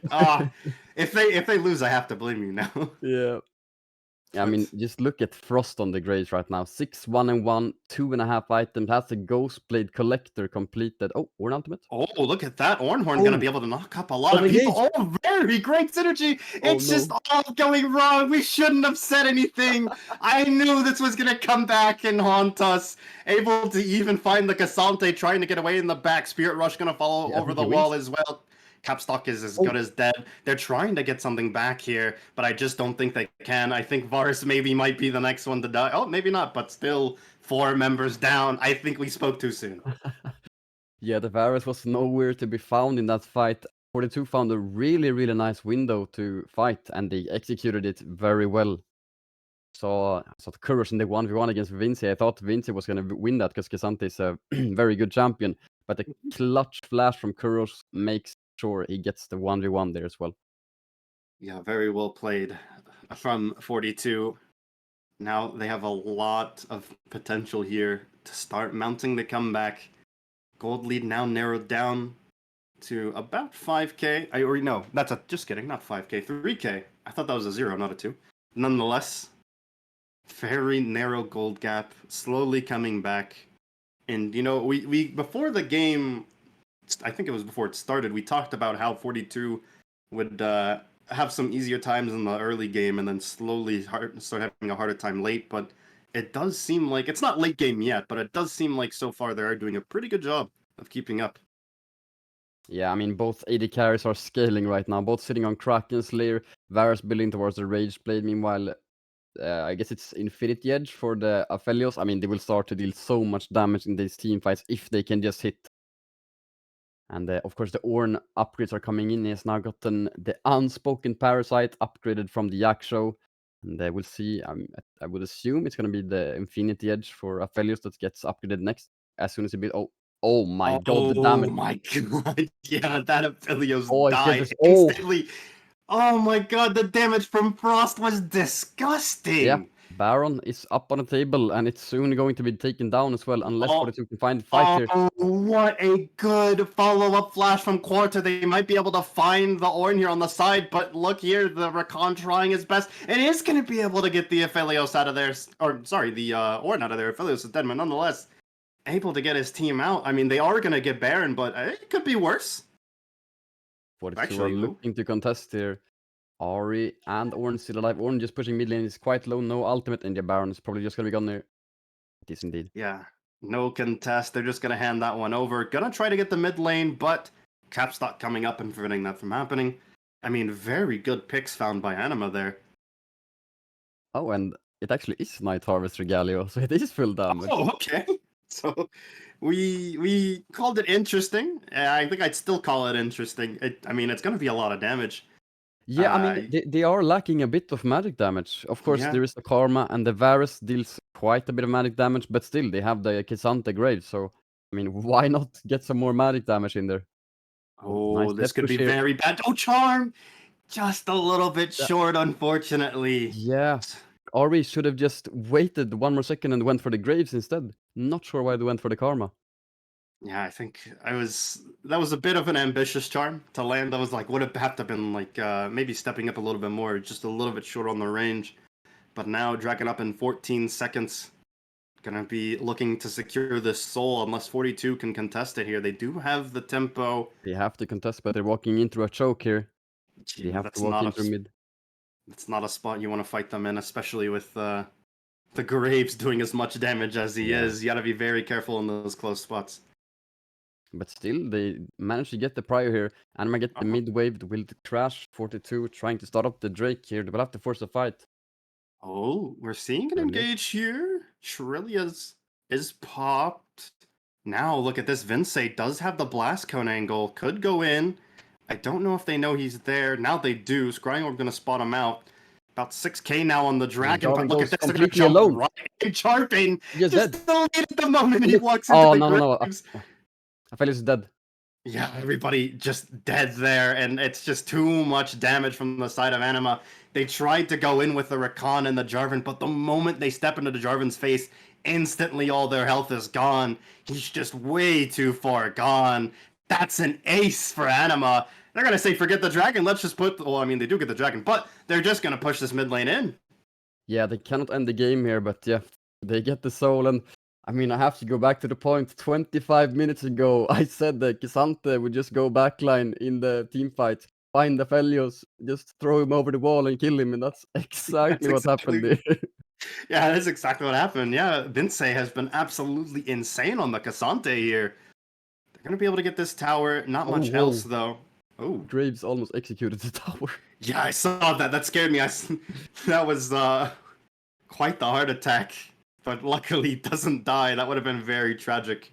Yeah, I mean, I of mean, course, nothing. of No, go course, he ahead. knew he has the Chemtech soul now, so he took 10% less damage when he was under. Oh, That's what he was doing it for. It was oh all yeah, a bait to just it was. completely Oh yes, it was to destroy. get increased damage in the 1v1 Oh, there. oh my gosh! It's just Frost is thinking in like the 8th dimension right now with how far ahead he's thinking, and just absolutely destroys the Ari. Yeah. It's just insane how much damage it 4 is. 4 items. items. Yeah, Oh, he it's is a bit strong. yeah. This is just an absolute travesty for the side of 42 with the Graves being this ahead. They're really limited to what they can do in the fights. We saw what happens when they try to engage, and look at this relentless Yeah. trying to find the kill. Oh! Oh, that was a But lot what of damage, Graves and now died doesn't Frost ult. is chasing. Yeah, not able to find anything. Frost was trying to maybe sneak in there, almost has the ultimate, but it wasn't available there. Frost just gonna take the red buff and go topside. I Yeah. mean, they have so much burst damage. I mean, the Frost is just chilling in this game. It's not often you see a 4-level lead in the jungle. He's up, what is 70 CS, but engage here. Yeah, they're trying to find the Graves, really trying to get him off the map so that they can not be so afraid of him, but he's just too far away to really follow up on. And now with no Call of the Forge God, that's going to be really good for Anima. They're a lot less pressured for these sieges. Oh. Look at this though, Ari, great reaction though from Quater. Now there's just a lot of ultimates down for the side of 42. It's going to be really difficult for them to prevent the siege. Anima just constantly throwing out this poke, constantly threatening them. Oh, what? The Sonic? Capstock. That must have been a misclick. Yeah, it has Oh. to have been a misclick, but they're gonna go in anyway. Forget it. That's just the dead Ari on site. Frost just doing way too much damage. Now Vince trying to find something, able to knock up the Aphelios, but no ultimate yet. Knock No, up also it's from the just Galio. Goes in, but I think maybe was a bit too ambitious. Shut down, now given over. But they do find a kill in response. Frost, luckily the huge amounts of damage that he does is going to bail them out. Now they're looking at the top lane inhibitor. It goes down. They're looking to maybe siege on these Nexus turrets as well. Aphelios, though, doing a lot of damage here. Able to get the snare as well. Now going in. Rakan can't find anything, and he's pulled back. Unfortunately, actually, I was going to say, was able to kill him, but now they're able to get the kill. Now look at this. Frost on the top side has them cut off. The Graves damage is too much. And I think that's going to be the end of the game. Frost just absolutely smurfing. And they're going to end this one 26 minutes in. Yeah, I mean, really convincing stuff from Frost, just completely taking over that game. That was a sight.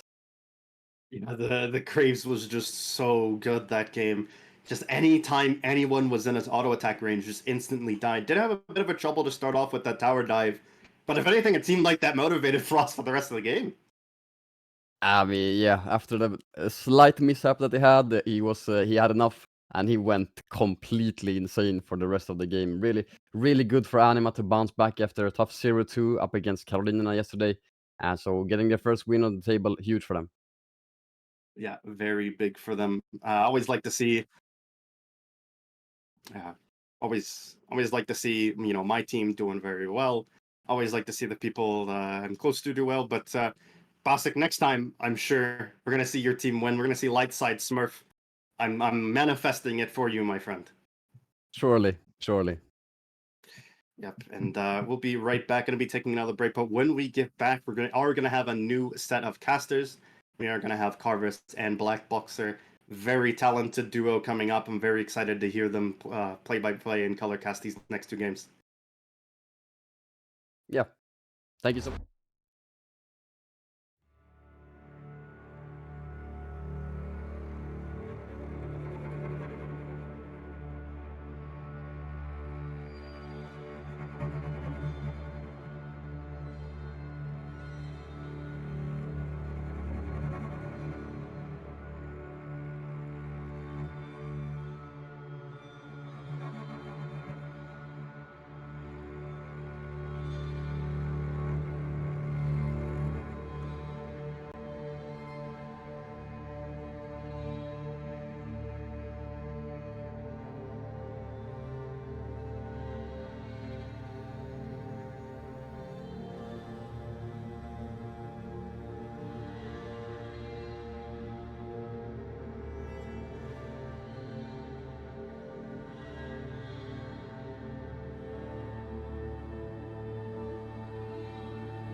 Welcome back!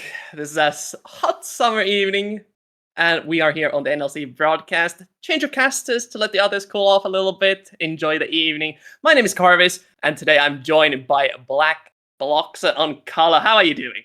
Oh, so excited. Unfortunately, England's back to being wet, rainy, and a bit grey. We had some nice weather, and yeah, England has returned, but some awesome League of Legends to see us through this evening. Yeah, sounds like the traditional English weather, to be honest, no matter what the season. But Just as a wet and tradition, grey.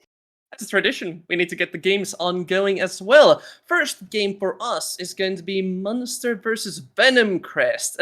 Should we tackle the elephant in the division instantly? Venom Crest is looking kind of strong. Yeah, just a little bit. We've seen two previous series, with a couple of teams that have played each other before. Carol and Erna, they've played versus Anima. They lost. They won twice versus Anima. We just saw how Anima had a pretty good time of it versus 42. Well, when Venom Crest earlier on played, they managed to end in 23 minutes, and it was a clean game. I mean, Venom Crest are looking so strong.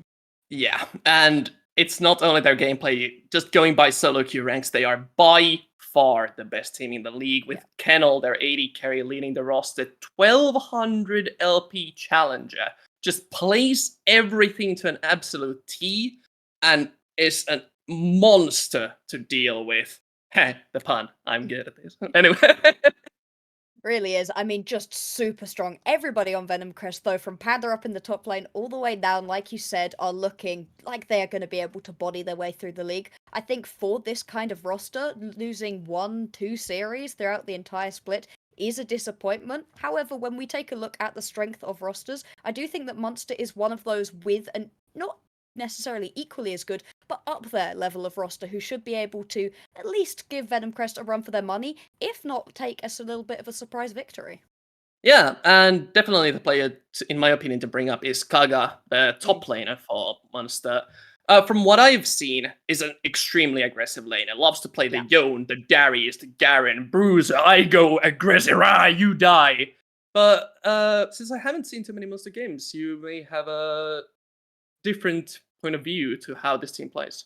He certainly can pull out those exceptionally exciting champions. We saw a lot of excellent Gwen performances last split in Div 2. However, Kaga has been spending a lot of time up in the, how do we call it, top lane prison island by himself, playing things like the Ornn, the Malphite, the Maokai, all of the big tanky champions, playing them exceptionally well, it must be said. But it's not really a top lane style team. MRG are much more about Shaka and Musi down in the bot lane. This duo are absolutely insane. Specifically, hook champions for Musi, and then things like the Ezreal for Shaka are just so clean. And if this team is playing to peak performance, it will be Kaga supporting a more bot lane oriented play. Yeah, and bot lane is what this matchup is going to revolve around. If you let a player like Kennel play the game, we've seen in the upper leagues, whether it be LEC, whether it be LCK, good AD carry players will always take over the game, and that is where we'll see heavy focus. Considering this, Nord, his champion pool from public scouting can look a little bit interesting. It does. There's mainly the standard sort of engaged champions that we've been seeing, but okay, it's Nunu. It's just a lot of Nunu, man. Like, there's nothing else I can really say other than this man is either fortunately or unfortunately, depending on which side you're on, a Nunu main. He's so good on it, and I wonder if you let it through, because Nunu, not the kind of champion that we see in competitive particularly often, that ultimate absolute zero, it really does lock you into one position. It's a bit scripted, so it's not usually great in competitive, but when he's so good on it, and I mean like absolutely running through solo queue levels of good on it, do you risk letting it through? And if so, and you manage to lose out, all of a sudden that becomes one of those champions that sort of has to be banned by teams throughout the rest of the split. These pocket picks are always really annoying to deal with, especially at this level. You have players that have succeeded even on higher level play. We've seen Heimerdinger at Worlds, Ruin Uzi. That these up to par pocket picks are always dangerous, and you have to have a game plan around them. The main thing is, do people practice them?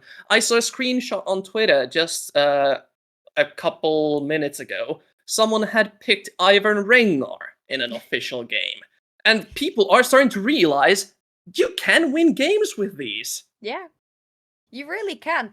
If you play a champion to such a high level, it doesn't always matter, especially at this level, like you said, that it's not the peak meta read. You've got to imagine, for the most part, at the highest level, the LEC, the Worlds, all of that, you should be playing exactly what's meta because your opponent should be equally as good as you. But NLC Div 1, Div 2, you're at that sort of level where some of these players are on their way up, moving up towards the top levels, being a professional, and some of these players have a little bit stagnated or are on their way back down through the levels, so you can get this disparity where if you have a pick that is a complete pocket pick, other people don't know how to play against it, you can find success, and it would be really exciting. I would love to get to see Nord on his Nunu, just to see what a really high-level Nunu looks like, because I gotta be honest, you don't see it that often. And, well, on the other side, we have Olansky Oh, in the jungle for Venom Crest.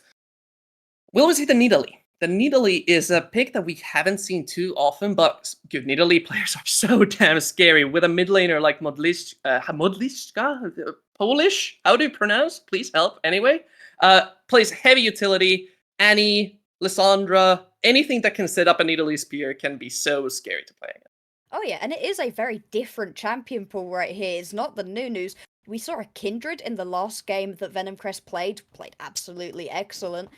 And it's all of these slightly more aggressive, let's say, picks in the jungle where you're relying a lot on your team to get things going. The Kindred, the Nidalee, they don't have that set up for themselves, and so if the rest of your team isn't playing at peak performance around you, you aren't going to be able to find those big plays. But if you do manage to hit that Nidalee spear, like you said, a big Kindred ultimate in a team fight, it's the kind of champion that can really push your team forwards. And as Venom Crest are such a strong roster, they're able to experiment around. It's a really exciting thing about this matchup, with Venom Crest possibly being pushed a little bit harder than they have been so far. Are we expecting to see more standard in the jungle? That is what is to be seen. We are just waiting for the last players to get into the lobby about to head into draft. Last things about draft. What do you think will the priorities be here? Oh, I think once again we're going to see a lot of priority going straight towards that AD carry spot and that jungle spot. It's been the meta for the past couple of years. Those are your first rotation pickups. The AD carry pool, it's been blown wide open. Gone are the days of Aphelios Jinx only being in the meta. They're sure.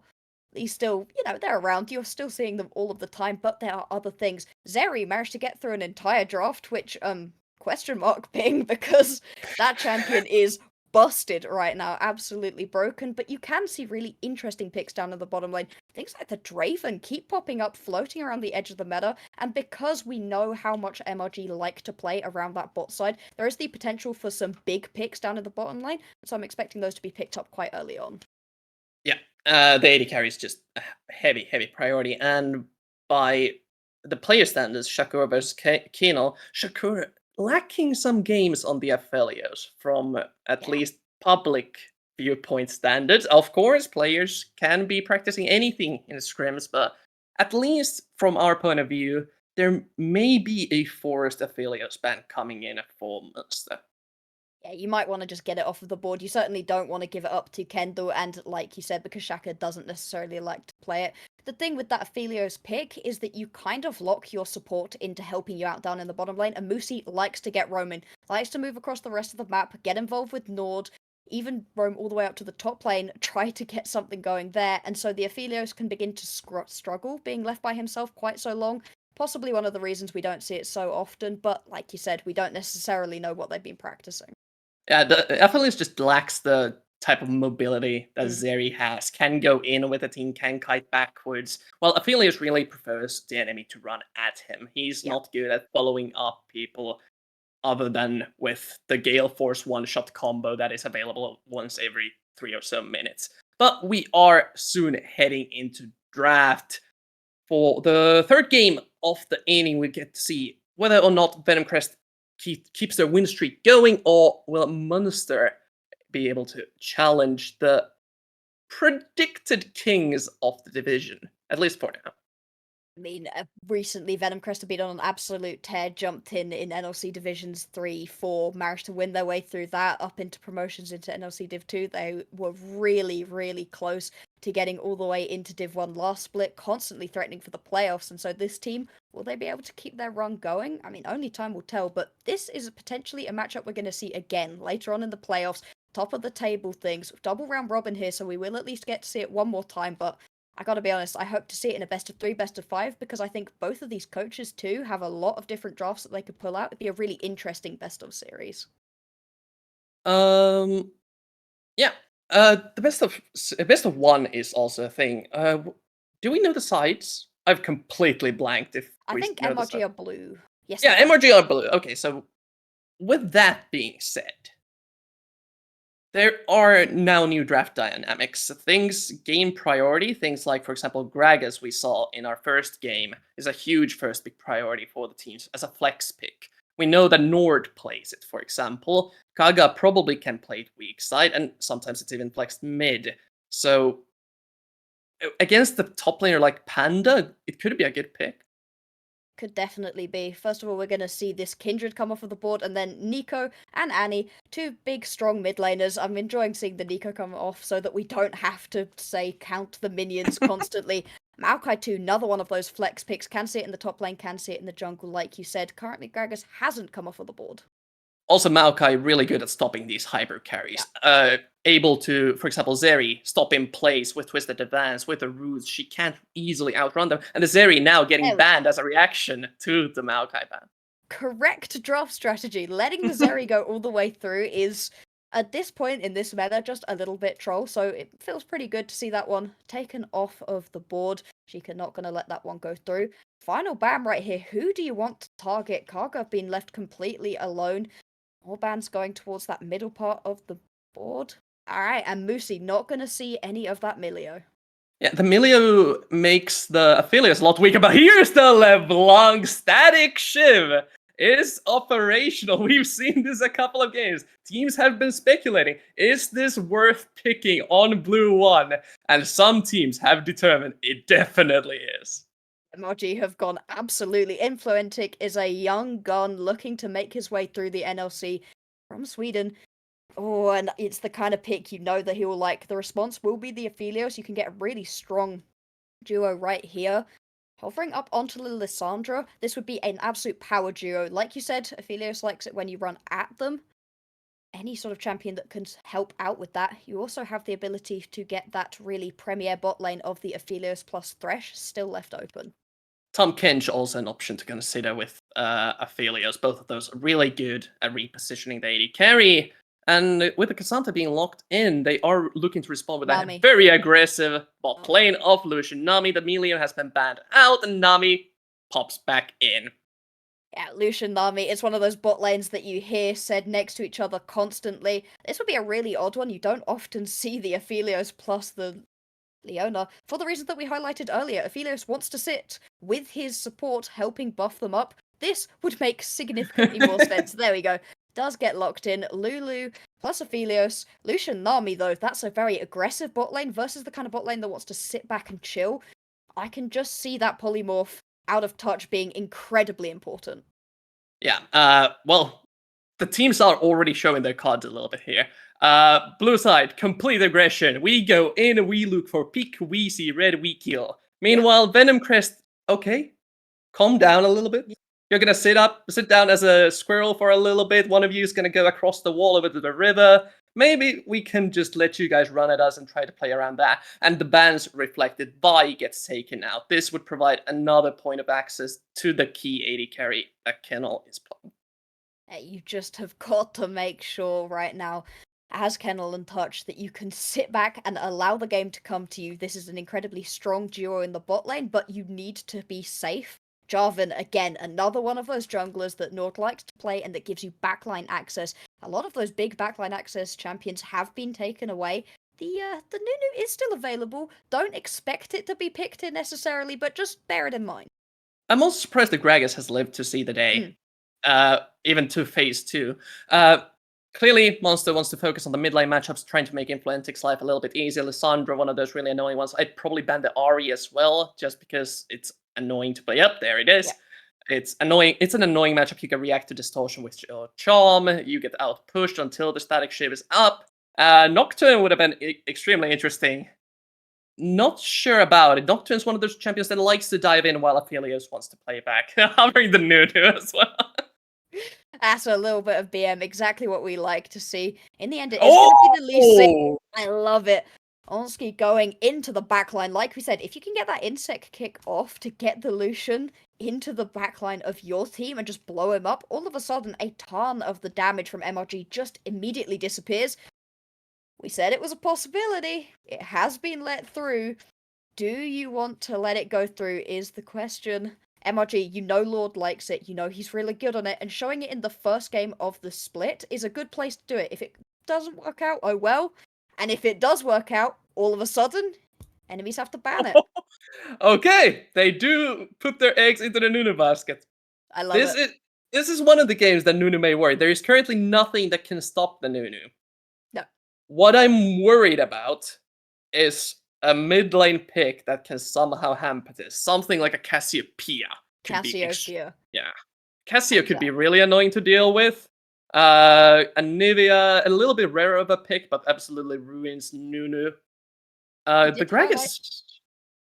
He is a possibility. It has not the best time of it, you gotta be honest, into the LeBlanc. I do wonder if you take that Gragas, it would go up into the top lane. Instead, Kennen going to be the lock-in right here.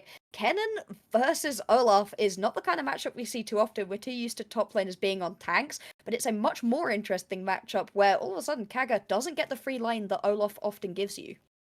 Yeah, Kennen, one of those characters that Panda likes to play a ton of. He prefers these ranged top laners like Jace, like GP, like Gnaw. Also, Kennen Rumble included in those for the AP damage department. The Cassante flexed over to the mid. I don't know about the matchup though. Against LeBlanc, you're kind of giving her a free lane to get the static shiv with.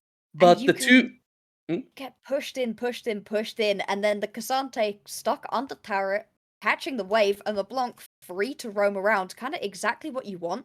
As Influentic, you can understand the idea, because Cassante doesn't have a good matchup into the Olaf top, so you want to get him out of that lane, but he has probably a better time of it there than he is into this LeBlanc.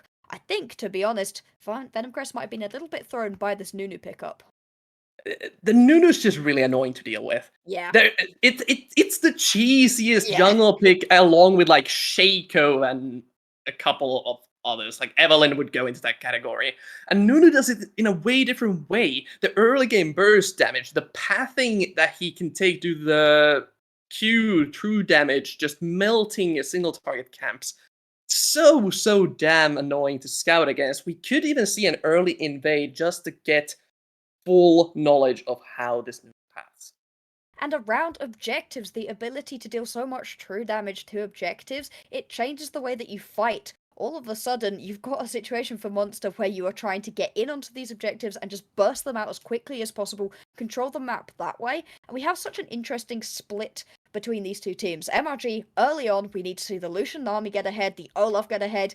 Nunu is just sort of there to make that happen. Whereas for Venomcrest, it is so much more about scaling into the late game, getting your Aphelios into a position where he can really fight, and then looking for those big plays where a Cassante and Kennen get into the backline and blow up the rest of the team. And Venomcrest are almost 100% certainly going to look to do that through mid-jungle duo skirmishes. Cassante and Lee Sin together are almost unstoppable. Oh yeah, it's going to be such a strong combo. There are definitely ways for Venomcrest to get themselves ahead in the early stages of this game, but it is all on Monster because their team composition does not scale, really, other than the LeBlanc. Just waiting on a small technical bug here. Not sure how does our producer know what to do in this situation, because I forgot to mention about this. You're gonna see if you hover your mouse on the timeline, producer, you can just press there and the game will start. Yeah, there we go. Let's go. We are heading over to the Rift fairly soon. Pretty sure we are on the Rift now. Welcome to Game 3 of today. Monster is facing off against Venomcrest, who have already taken a win to their name in 23 brutal minutes. We'll get to see how Monster, with the Static Shield LeBlanc debut, are going to fight against it. Looks like a normal 5-pointer start, though. Nothing too crazy gonna happen, which means we can talk about this static Shiv LeBlanc. It's probably been in all of your solo queue games, and just in case anybody's questioning how good it is, when we saw it in the Fnatic game yesterday on the LEC, it dealt 36% of the LeBlanc's damage as bonus damage, which is a ridiculous stat. It is just disgusting, and one of the weaknesses that characters like LeBlanc and Zoe are supposed to have is that their wave clear is not as good. They're supposed to be using their cooldowns to clear the wave. But with Static Shiv, they pop an auto attack, they stack it incredibly fast due to their movement abilities, and now they are free to move around the map, very safe, constantly ready to join their team. Keeping that mana up is so important on LeBlanc, very mana hungry champion, and if you run out, super squishy, able to jump away with that distortion, and so being able to just wave clear pretty easily, and then during the team fights deal big AoE damage on top of what you're already laying down. It is such a strong pickup, and the kind of thing that we're a little bit stuck with here while we play on Tournament Realm servers. Gonna have this quite often. Influentic though, it means that we have a lot of pressure on this young rookie's shoulders. I love these early walls that Modliszka placed over on the Raptors. This will give full information on Nunu's timing windows on when he's looking for those early ganks. Since they know that the Raptors aren't being taken, he's unlikely to have started at red, and top lane can push the ranged advantage, while bot lane Lucian Nami will be pushing the lane almost certainly, trying to look for the bounce back, so Kennel and Touch should have full info to what's coming. That's the sort of thing that we expect to see out of a team like Venom Crest. They're so well oiled, every single member communicating pretty much perfectly. Bot lane, we're expecting to see Shaka and Musi constantly pushing this lane in. They're a lot higher powered right now than this Aphelios Lulu, but you need to get those kills. Just getting push-ins, while good, is not enough. As this bot lane, you get outscaled, so the onus is on you to find yourself a couple of kills. You see them getting the early push-off, go for a quick recall, back out onto the map. Yep, there we go. Shaka gonna go straight back, see if he can pick himself up another longsword potentially, and just continue to press this advantage and make the Aphelios' life as difficult as possible. Yeah, and Kennel and Touch are in an awkward situation here. They need to determine whether they can even go contest the bottom side Scuttle that will soon be spawning, with Nami and Lucian coming back into lane quite a bit stronger than them, even though Lucian picked up the call. He did indeed, so actually just deciding he wants to join in the Farm Fest. If the Aphelios is going to consistently sit back, allow the lane to be pushed in, you can understand the idea. Get that injection of gold once you fully stack that coal, and get into the mid-game where Lucian spikes the hardest in a good position. It also allows Nord to move across the rest of the map and not have to babysit the bot lane quite so hard because they just want to sit back and farm. It's a different kind of way to play this Lucian Nami lane. We'll see if it works. I can understand the idea behind it, though. Yeah, and as we talked about, Olonsky already in the bot lane, trying to cover a possible Nunu gank. Sadly, the read is a little bit off, and Nunu instead took a recall after getting the Scuttle. And if they know to predict how the enemy jungler should play, MRG shouldn't die to this Lee Sin. Kind of wasting time in this brush. Yeah, losing out on quite a lot of time and still not managing to protect his bot lane particularly. Oh no! They are going in, and that's Oh. just a blown up Lulu. We just cast to curse them. They got a little bit greedy. Nunu incoming. Nunu is coming through the river. He's there. He can find them recalling the bush. Nord just doesn't have the damage. Kennel gets shielded up, but they can't go in. The Lee Sin is just so damn strong in the early game. Kokoro fully stacked. They are looking for another kill. Nord has to flash away. Shakur not able to deal any damage in the fight. They push the wave in and come out ahead in these skirmishes. Oh, we were expecting MRG's bot lane to know what was up. Instead, you could see the idea. Kendall was so low, Touch was so low, and as that Lucian, you want to find that kill, but just got too aggressive. Does manage to delay the back on Touch. That is going to put the bot lane well out of sync. Still nice play out of Olonsky. It was a little bit risky staying down there for that long, but picking up the kill is going to be sitting in a very nice position.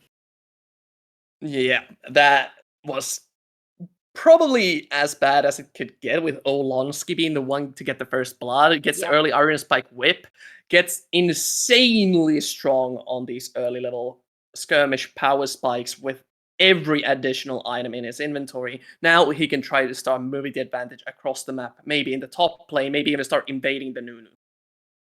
Speaking of which, what is this? Straight onto the Drake, and this is what you get out of the Nunu. Is so quick at taking objectives, one of the very quickest, and because of that Q damage, you're pretty safe to just be able to pick yourself up. Doesn't have He's level 6! He's gonna drag him over the wall! Oh, that feels terrible. As Nord, you're just waiting on getting that Drake low enough, but straight up walking in and using the all-out, that's just such a tilter of a play right there. Nord's not going to be feeling great about that one, not the way you want to kick off your NLC Div 2. And the tempo has just gone so wildly out of Venom Crest's favour, and they've picked them so wildly into Venom Crest's favour, and MRG, they picked themselves up a composition that needed to get going early. So far, that has not happened. Definitely has not happened. The bot lane disaster already putting them behind in the mid-game contention.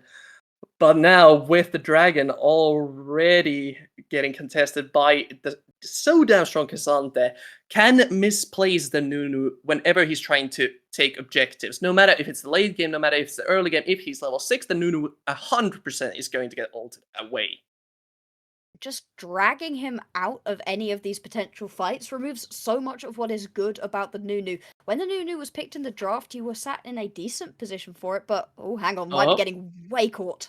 Yep, Nord a little bit too far up on the river. Olonsky and Modliska trying to look for it. The snowball gets interrupted. Dodges the Sonic Wave. Olonsky and Modliska still want to look for it, but no, Nord escapes. Showing off those fancy feet right there from Nord. That little chink to the side to get away from the Q out of the Lee Sin was very impressive, but still getting bullied out of his own jungle right here. Yeah, it looks flashy that he gets away, but you're still losing out on so much. Already getting down on CS, which is exactly not what you want to do as an Olaf. Olaf clears pretty quickly, equally as quick as the Lee Sin, but is just falling behind and is right now losing a ton of his jungle. Venom Crest just squeezing the life out of MRG already in this game. Influentic looking for a short trade here, but I'll take that distortion back. There was a Lee Sin waiting. Nord really wants to get something happening on the map. Just feels like Venom Crest are choking this Nunu out with vision, not able to land a single proper snowball. But bot lane, we have a dive coming. Olonsky has found his way down to the bot lane. Kendall just going into melee range. Lulu tanking a ton of damage. They're still somehow alive. Gets chunked down. Shakur hits level 6. Kill almost dying. At least in Q lands. Olonsky going under the tower. That's going to be a kill over to the Lucian in response. And 1-for-1 trade after all that. LeBlanc is, however, rotating. Has ultimate up. Finds Kennel. That's 1 kill over touch. Still recalling in the bush. They don't have info about the Lulu. Barely surviving.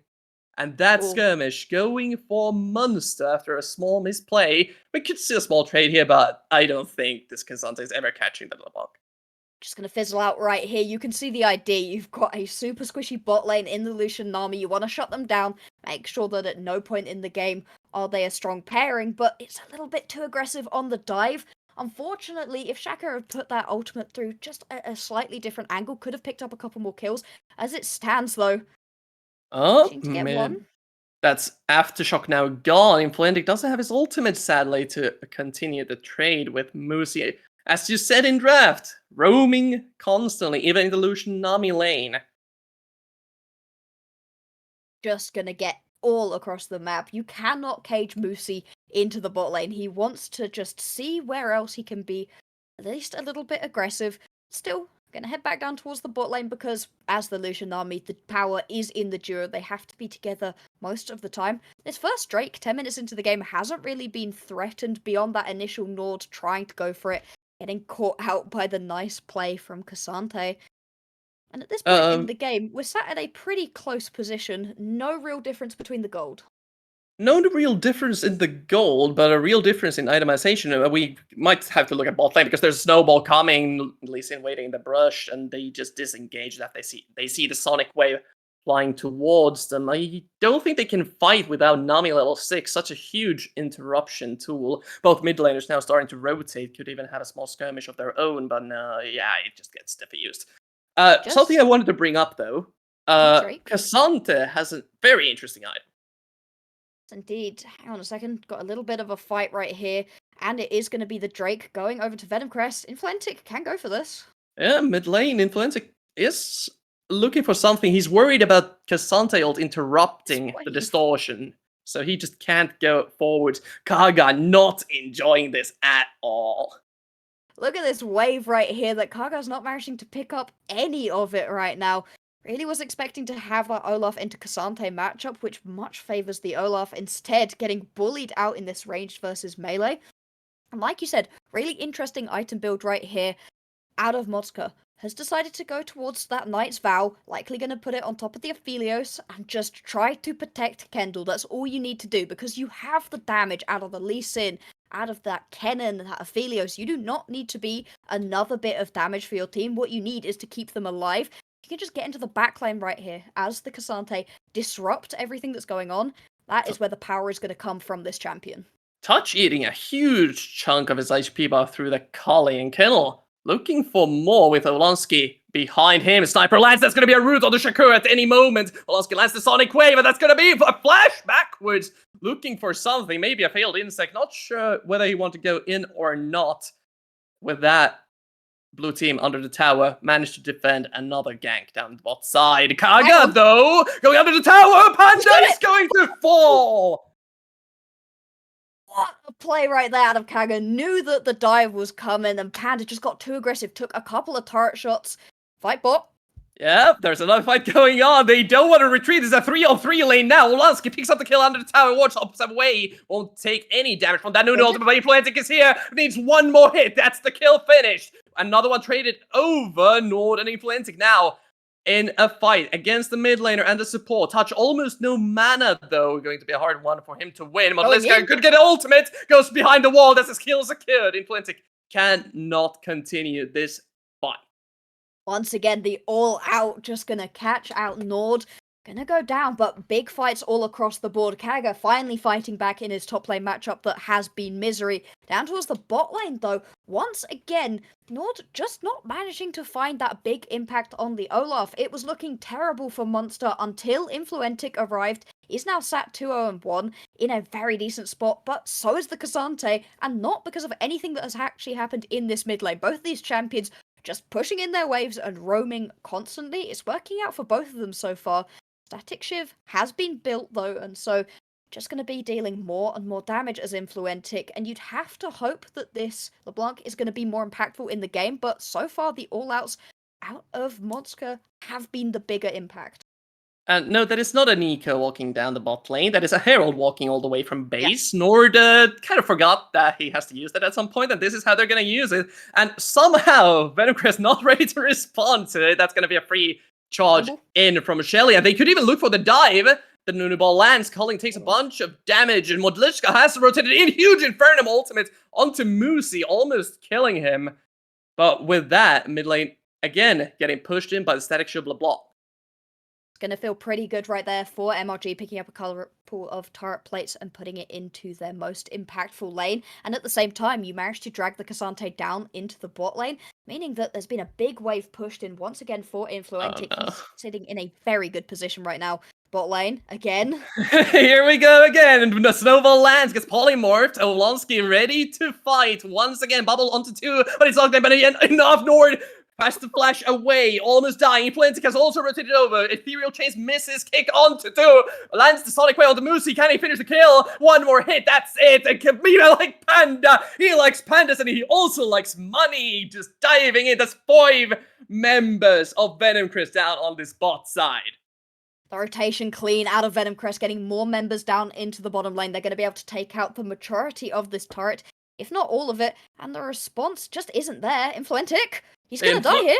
He's almost dead. Just needs one more hit from anything. He's out. Distortions away.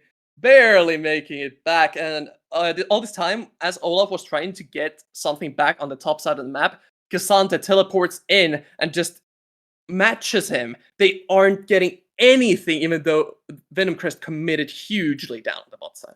It felt like you were going to get a huge amount of gold into Kaga, but no, not able to. And we are seeing the issue with the Nunu. I was excited for it because it is Nord's most played champion. Unfortunately, though, that ultimate has done absolutely 0 damage this game. Every time he tries to pop it, just nothing is able to happen because there is enough response out of Venom Crest to be able to knock him straight out of it. Not able to just sit in a bush, fully charge it up and pop somebody. Not in competitive play where you're all talking, tracking junglers around. They're going to pick themselves up the Rift Herald right here. This is the second one without turret plating. It means a little bit less, but potential to break a turret and finally get the rest of the map going for MRG, because right now, mid lane's doing okay, but everywhere else feeling a little bit stiff. Influentic? Touch takes a bunch of damage, but Influentic is the one to watch because he's really, really low while the dragon is being taken. The last Calibrum auto attack almost finished the job, but they steal away the dragon. I think Olonsky was taking it, and they just walked up and Nunu stole it. Finally, MRG getting something going, managing to pick up a Rift Herald and now a Drake. Yep, Touch almost dying again, and Balkanal is untouched as an insect onto Shakur, makes it back to his team, but now he has Cassandra on him. Meanwhile, Lee Sin gets shut down by the Olaf, who has rotated over. He plays like the top side. Covering for the lane, mid lane, there's a fight going on. No, okay, Panda just gets a solo kill. Influentic overextended just a little bit. Do they want to fight again? There's no way this MRG comp can match up to Keenal's Aphelios Storm Razor Power Spike. And the big issue right here for MRG is every single time Nunu goes flying in with the snowball, it's very easy. Touch presses polymorph, and then nothing happens. It just stops the engage every single time, and MRG aren't able to play the rest of the team fight out. You can see the big insect attempt out of Olonsky didn't quite end up working out, but it doesn't matter. You've got Motska in the backline on this Cassante, making it rain with pain. And you just can't sit there and deal damage as Shaka, as Influentic. You're not able to get those auto attacks off. Yes, the LeBlanc wants to auto attack because you're on that static Shiv build. And it means that the damage output out of MRG just isn't there. In response, Kendall, he's able to just sit there looking pretty and not having to worry about his life at all. That's an even shroud on the Cassandra. What is this build? I don't think I've seen this once. This build is called I'm not the carry, but I'm gonna do it anyway. You just are helping the rest of your team deal so much damage. The backline carry, and it's working out for him right now. He's tanky enough to sit in onto the backline of the opposition and not really take any damage. This is a dive. Yeah, Shakur is the target. Never mind, they go for Musi instead. That's the easier one to catch, and what an easy pick it was. They continuing? Just sat on the backline, dealing damage. He doesn't care. Just gonna keep it up, and every single play that Venom Crest go for results in at least 1 kill, and they are slowly building themselves a lead. It's not reflected in the gold for the minute, though, because Influentic and Kaga have been farming up pretty well. Huge flank from Panda, manages to stun up 2 members from Monster, just ults for the shield. Nord able to survive that. They use a lot of resources to get this mid lane tower, but again, a response on the side lane. Kaga and Influentic constantly pushing these waves in, getting money for themselves, forcing Venom Crest to respond in some way. So viewers, I don't know how much you guys see of Nunu either, but when you're ulting for the shield, things are going badly. That's kind of the best way that I can say it. The fact that Nord had to ult just in order to shield to survive, it's not a good sign right here. Venom Crest, they managed to get a full team reset off. They're now back on the map with a ton more items. You can see through these build paths just enough damage on all of the carries, and then the really weird build we've already highlighted out of the Cassante. Static Shiv, Influentic, he's doing work though, to be fair, but Motska kinda doesn't care.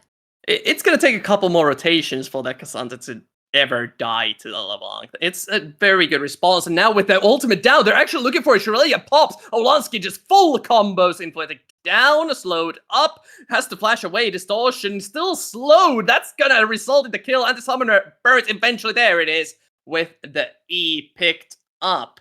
Meanwhile, in the mid lane, they are trying to make some sort of push happen, but Venom Crest is responding so damn well. The rotation out of Venom Crest, it's one of the best things about this team, and you can really see it here, rotating across the map in incredibly good sequences. Everybody goes towards top lane and then have enough time to get back to mid lane. You don't even lose that turret.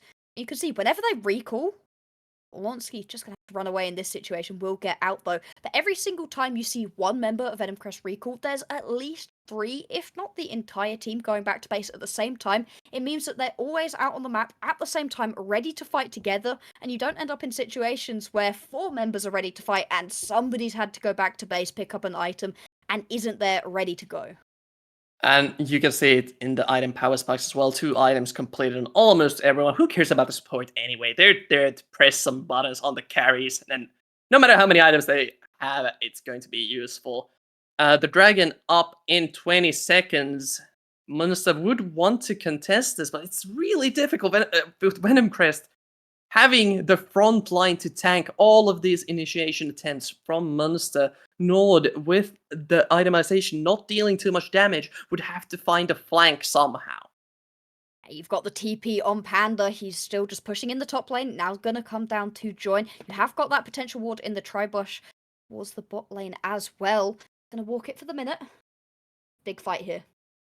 Could be. Panda's looking for it. Has the flash up, but they are too far away. Won't be able to find the angle, but now they have priority over to the dragon. Yeah, nice and easy. Venomcrest just pushing away MRG.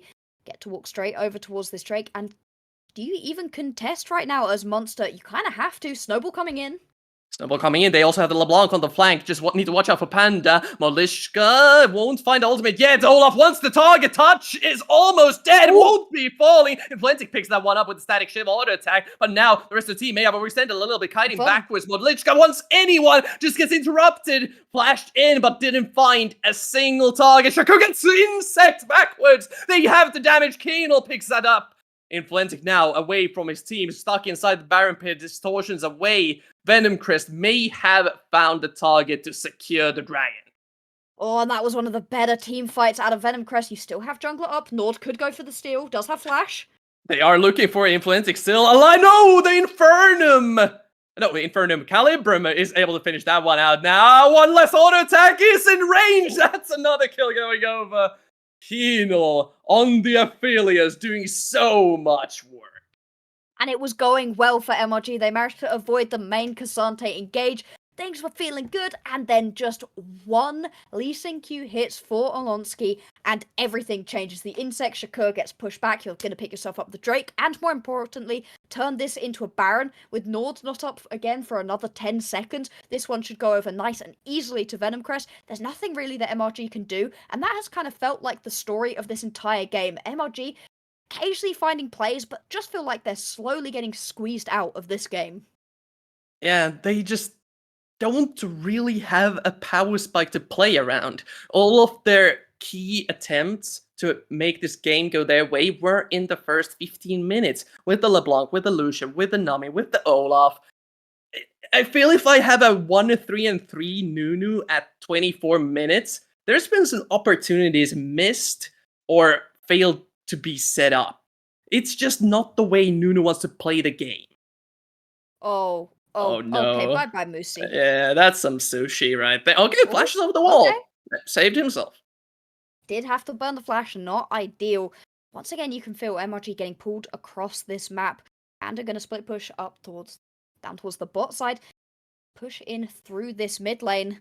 Do you have the wave clear right here as MRG to avoid?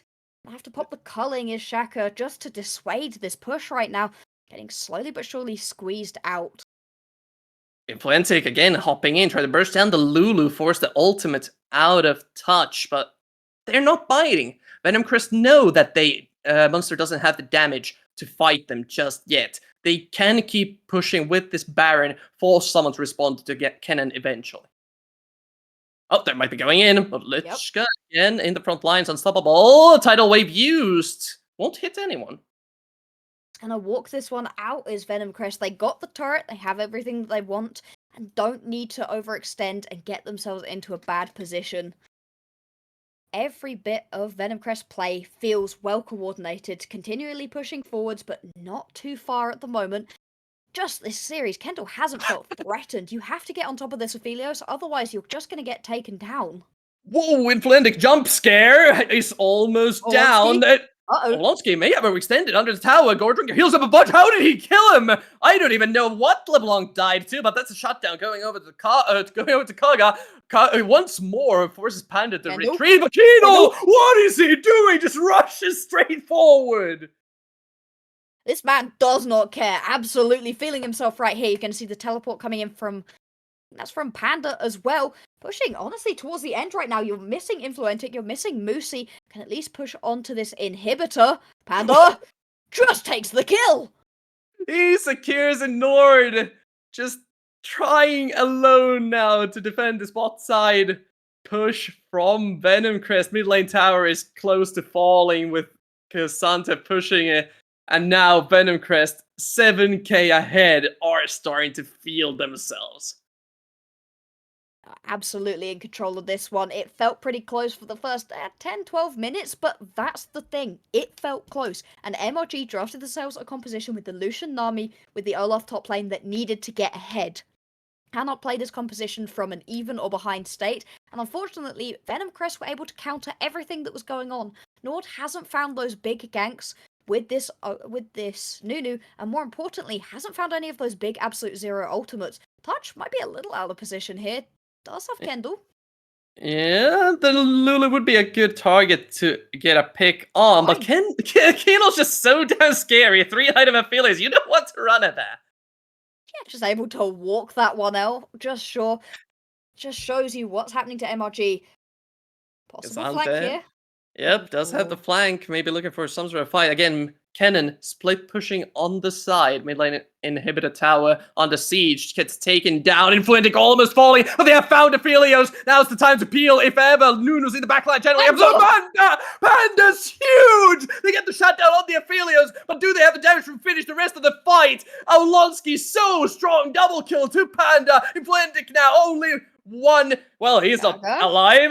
Kaga's the only one alive, but still gets taken down, and it's gonna be an ace for Venom Crest.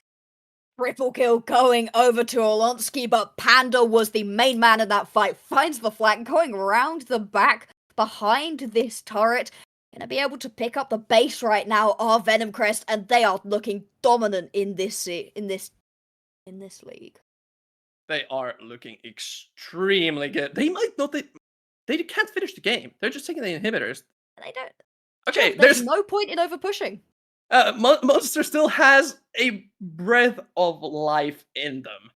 Do they have the wave clear to fight against 3 waves of doubled up super minions? I'm not 100% sure about that. Static shift up LeBlanc? Just about. But everything Venom Crest have done so far in this entire tournament has been clean. There were 1 or 2 moments, where Panda went a little bit too aggressive in the top lane, perhaps, and Kaga managed to pick himself up a solo kill. But around these objectives, in these big team fights, it's been super clean out of Venom Crest. Pick themselves up this next Drake, more as a formality than anything, because the next push with the Baron is going to be the end. MRG, they have got to stop Venom Crest from being able to pick this one up, but do they have the damage? Do they have the ability to get through this front line? That it's Monska just able to absorb every bit of damage right now that MRG are laying down. And then into the backline goes Panda, not to mention, Kendall just sat there, not being touched whatsoever. It's just well played out of Venom Crest, and MRG not found their way into this game. Yeah, and it's going to be extremely rough for Monster to be able to defend it. Not only all the side lanes, but also the Baron. Oh no, Shakur gets found out by Panda. Will survive this time, but that's going to be another forced reset by Lucian. And Baron is up and started by Venom Crest. It's just not contestable for Monster at all. No, you cannot step up right now as MRG. They've got all 3 inhibitors down. They are down by 8,000 gold. And sure, in the next 3-4 minutes, you've got the soul for Venom Crest, but you've got to feel that doesn't matter. Baroned up minions, Baroned up super minions, pouring into the base right here. Venom Crest looking for the win. Kanal has almost the optimal setup for the guns, just needs a couple more orders for the rotation, but I don't think it matters anymore. Nunu's looking for anything. Unstoppable Cassante won't be doing anything. I don't know, Olaf trying his best, but he melts like a stick of butter. Aphelios just so strong. Venom Crest looking to close out the game. Triple. Triple. Quadra. He wants it. He wants to look for it. They're not ending it. Look at Run Shaka, away. he's just gone. Shaka doesn't want to give it. He's taking the Hex Gate. He's on the other side of the map. And Venom Chris finally finishes the game. Oh, just unfortunate for Kennel that it wasn't a completing pentakill because it was totally deserved in that game. Everything from Venom Crest just went perfectly. The counter ganks just stopping Nord from being able to play on this signature Nunu pick. But if you have an Aphelios and a Lulu, and you're against a Lucian Nami, and you don't get pressured in the early game, you don't get taken out a couple of times, the game isn't going to go well for that Lucian Nami team. We saw it in this game, we've seen it time and time again. Monster Rugby, they put up a fight, it was a much longer series, than Venom Crest had versus Carolina, but it was still a dominant performance. Yeah, and Venom Crest just looking overwhelmingly strong. We'll get to see in the future whether they can keep their undefeated streak going and for how long. But for now, we still have one more game left for you as Blue Whites are taking on I blanked. I got you. Lions Creed, there we go. It's two teams are taking on each other. I completely blank on new team names on Division 2. Don't go anywhere. We'll be right back with the final game of the game.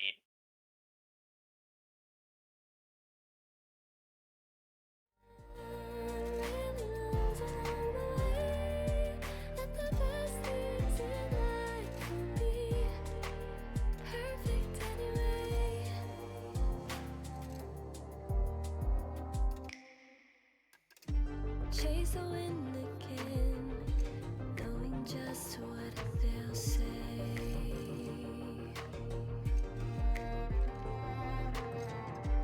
Don't care anymore, can't stay still anyway.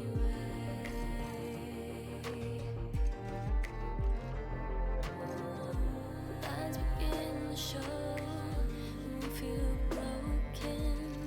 To move on, we have to drop the pieces we're holding. I know one is perfect. You don't need to be strong every single day. No one really knows along the way that the best things in life will be perfect anyway.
And no one is perfect. You don't need to be strong every single day. No one really knows along the way that the best things in life won't be perfect anyway.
And welcome back to the NLC Division 2 broadcast. We are here with Black Bloxer, bringing you the final game of the day, Blue White against Lions Creek.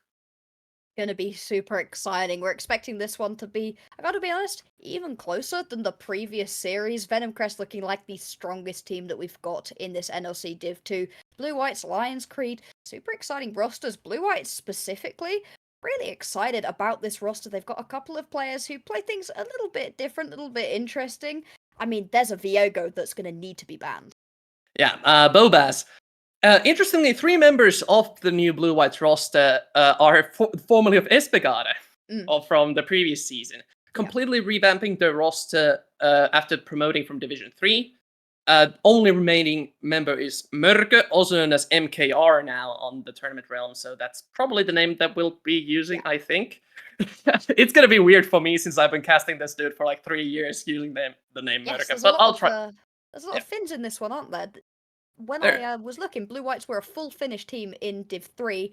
All of a sudden, they've got a couple of different players, but there's still a little bit of Finnish blood in this roster.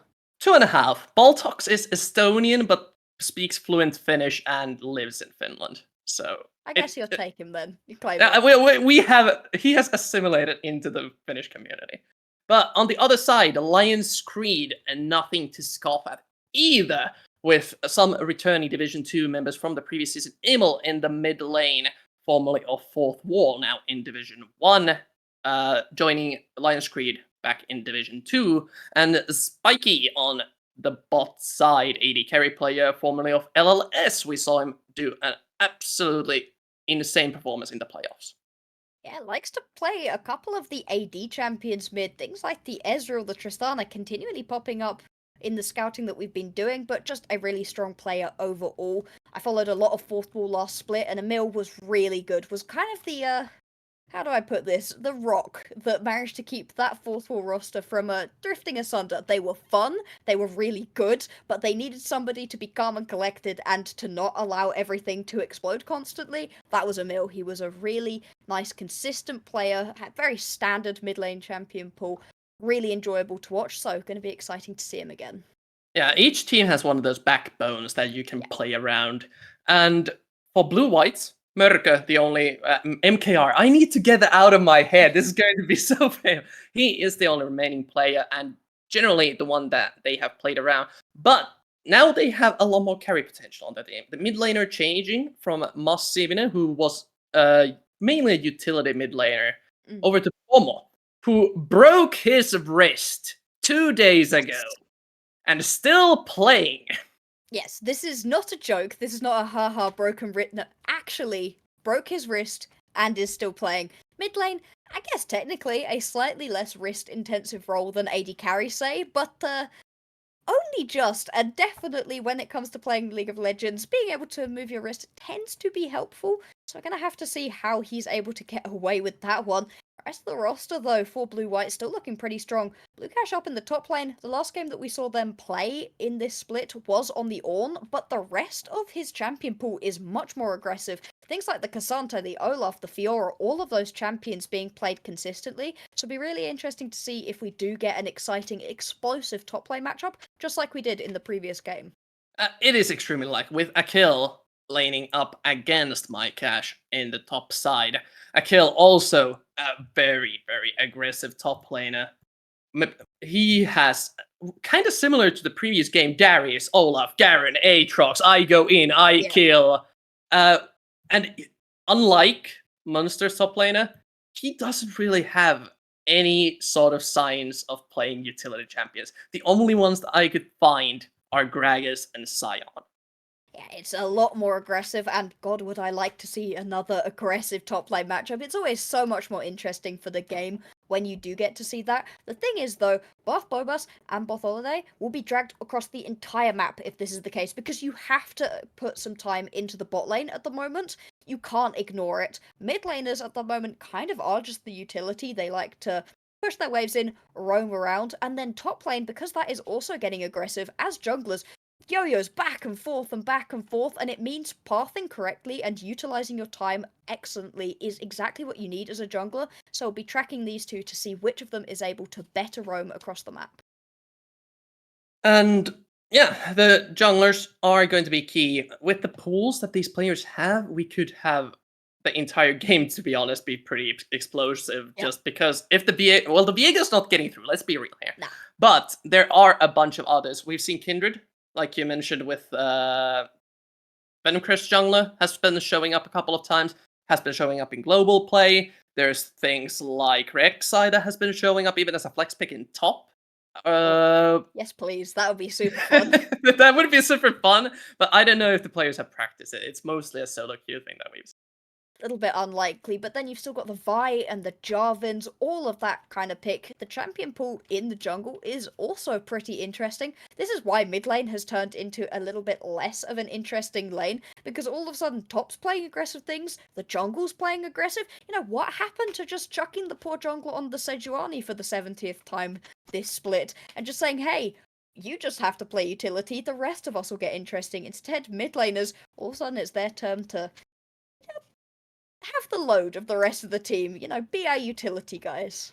Yango somewhere in Europe silently smiling to himself. I don't Yeah. have to be on Sejuani duty. Hey, he's But, really feeling it.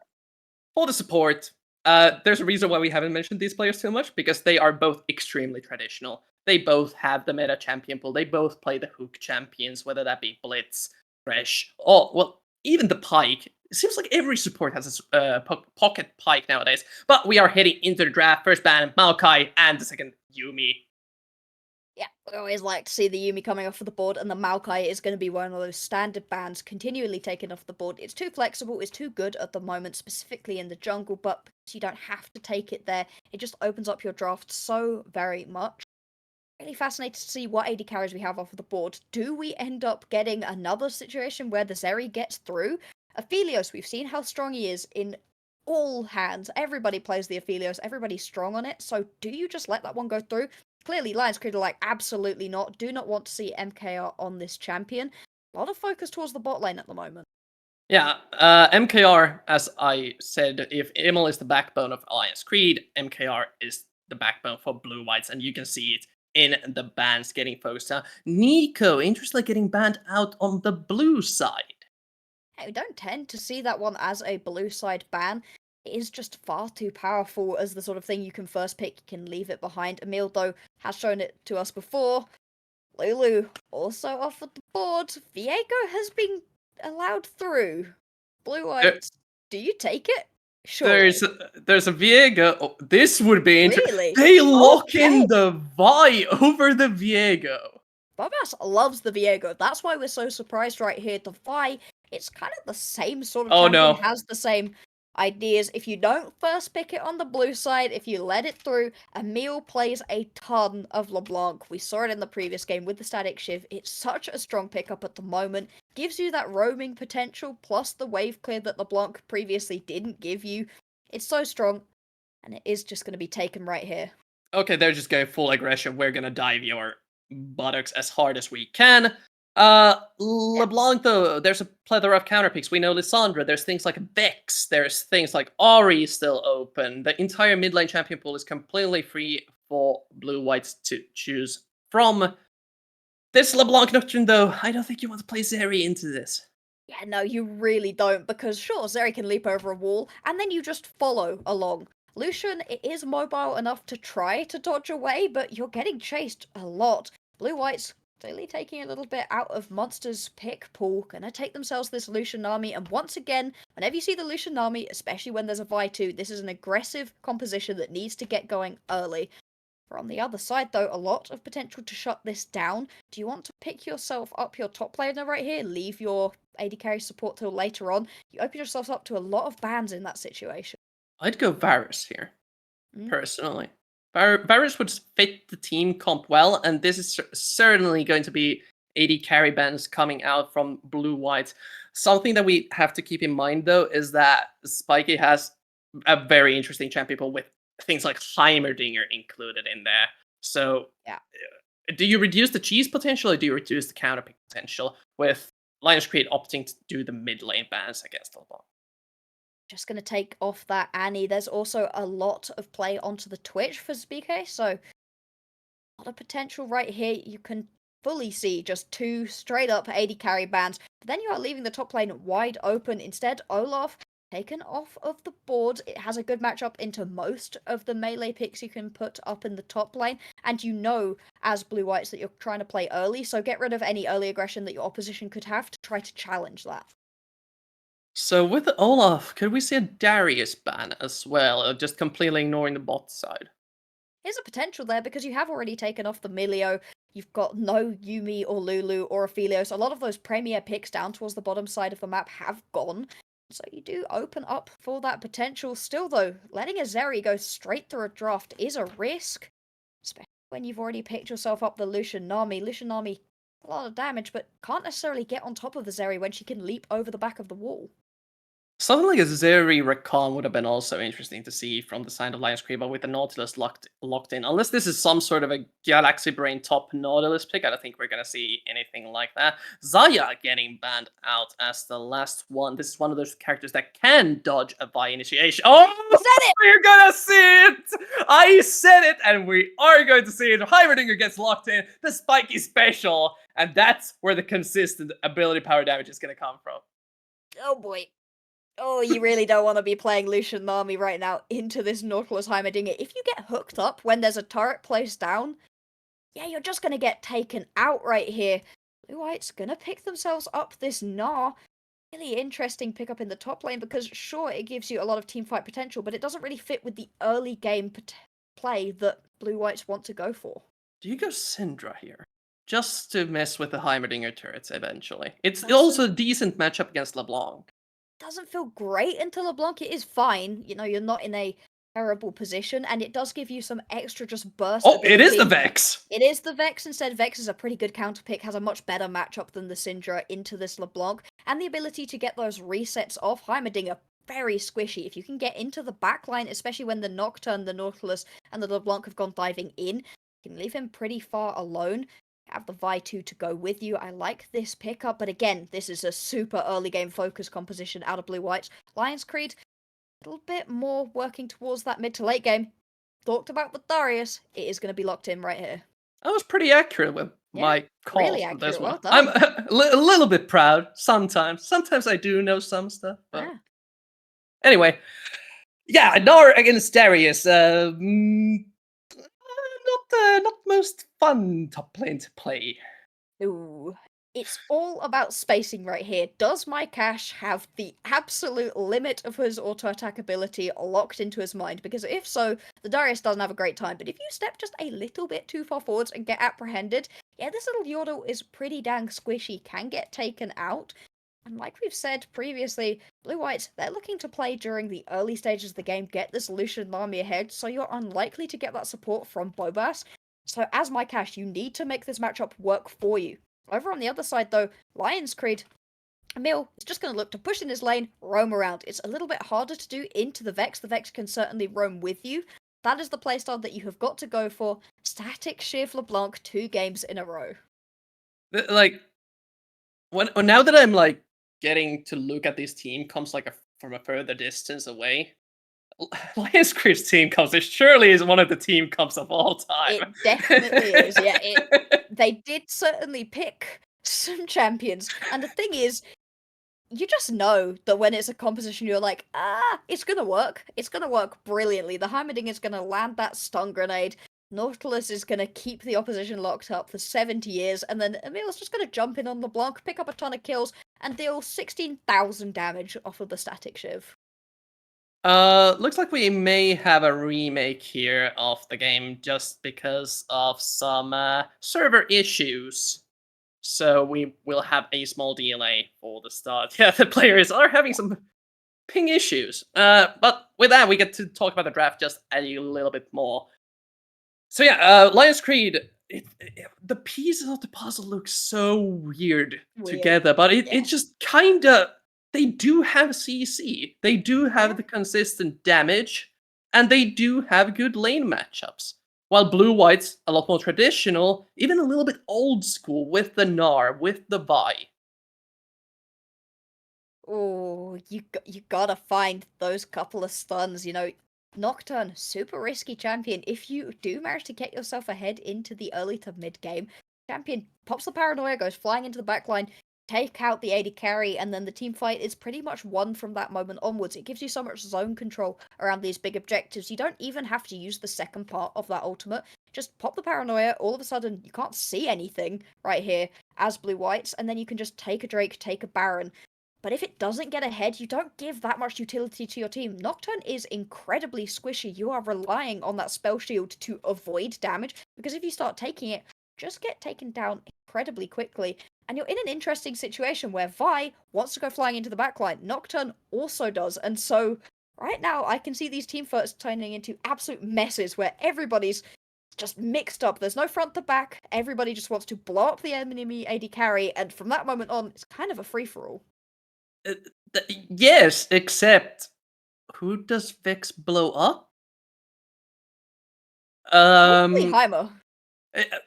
Heimerdinger has this interesting thing where he gets to build Zhonya second. Yeah. And Yeah. with the Zhonya, if you ever get a Vex ult on you, you just plop down the Heimer turret, press the Zhonyas, and you're perfectly happy just standing there. So Vex is going to be interesting to watch in this game.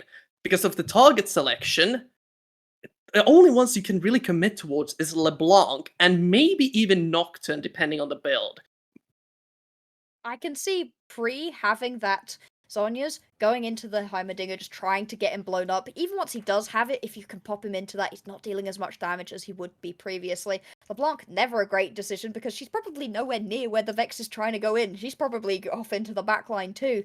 You know, you are right, there are not a ton of particularly good options for the Vex to pick up, but you're in a situation where you kind of had to do it anyway, because LeBlanc has such good matchups, is able to just control so many of these different matchups where kind of counterpick you can find for the Vex is enough, but you're only really counterpicking because you're attempting to follow on the roams, and I can see more champions potentially that this LeBlanc can blow up than this Vex can.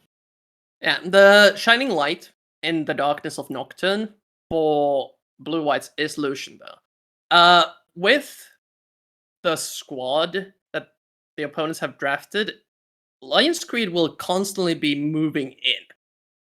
And Nocturne and LeBlanc especially will be diving towards the Lucian. If he pops a calling at the right time, it's going to melt the health bar of the Nocturne. And it's kind of obvious when you're going to have the Nocturne come in. Oh, you can't see anything anymore. Well, am I the AD carry on my team? Yes, no. If yes, it's probably directly onto me. And so you just pop the culling in whichever direction you expect him to be coming from. Can melt through the Nocturne. Like we said, pretty squishy as a champion. I'm going to be fascinated to see what the build is, because there's a couple of slightly tankier builds, but if you want to go for that full, just deal as much damage as possible build, it's also an opportunity. The potential Duskblade with that in untargetable is a potential just to avoid being stunned up and taken down. Like you said, Lucian Nami, the kind of pickup that you have to get it working. We said it in the previous game, we're saying it again here. If this Lucian Nami doesn't pick up at least one kill during the early laning phase, you're not sat in a good position, but you're against a Heimer Nautilus. If you get hit by any CC, you are dead. You don't get to move. There is 3-4 seconds worth of CC in this bot lane alone. Yeah, Lucian, I can see being able to dodge most of them just due to the fact that Heimer Grenade is very slow. Poor Nami, though. Yeah, Yeah, Nami's just going to get cooked. It's almost impossible for Nami to dodge anything consistently. The movement speed from self-casting anything is just not enough. And Nautilus should be able to just walk up pretty confidently over on the bot side. The junglers, though, are going to play a heavy factor how those skirmishes go. It really is. I mean, we say it every single game. I feel like every caster says it every game, because this is the way that League of Legends works. Watch the junglers. Where are they starting? Who are they pathing towards? Because this top lane is technically a possibility, but I don't think either of the junglers really want to get up there. The Darius should be feeling pretty okay for himself. Nah, just trying to space it out, avoid, try your best to survive for as long as possible. And so you're trying to move down towards this bot lane. Who gets there first? Nocturne clears so quickly. Vi has a decent clear speed, but during the early levels, it's not that fast. Certainly not as fast as a Nocturne who's able to constantly speed himself up through the jungle. And so are you getting there first to be able to get these ganks off? Or are we in a situation where Bobas is able to find those counter ganks instead? Because Vi can be very effective at those. Yeah, Again, apologies for the delay to the viewers. We did have a server issue, so they swapped over. We should be heading into game at a moment's notice for the last game of the evening. Last but not least, we've had quite a bit of analysis here. If you were on the Rift, who would you rather play as? I know the colors hate this question. That's Oh, why I boy. did it. Oh boy. It's such a weird pickup at Alliance Creed. Which makes me think they really know what they're doing. You know, you do not pick the Heimerdinger, the Nocturne, unless you're feeling those champions. And we've seen that the Nocturne can get things done earlier on in the day. Highlighted the Heimerdinger because of the amount it's been played. I like Alliance Creed's composition just that little bit more. Darius has a good matchup. The LeBlanc's able to roam around. Heimerdinger, Nautilus, blow somebody up in the bot lane. But again, it's all about this early game. Do Lucian Army get ahead? If so, then it's a lot harder. Yep, with that, we are about to head to the Rift for Blue Whites versus Lions Creed. Blue Whites already down a game due to the loss on Thursday, while Lions Creed looking to open up their account on NLC Division 2. And we are over to the Rift. Interestingly, LeBlanc going for the Fleet Footwork. Deciding to get a little bit spicy here. That's exactly not what you expect right now.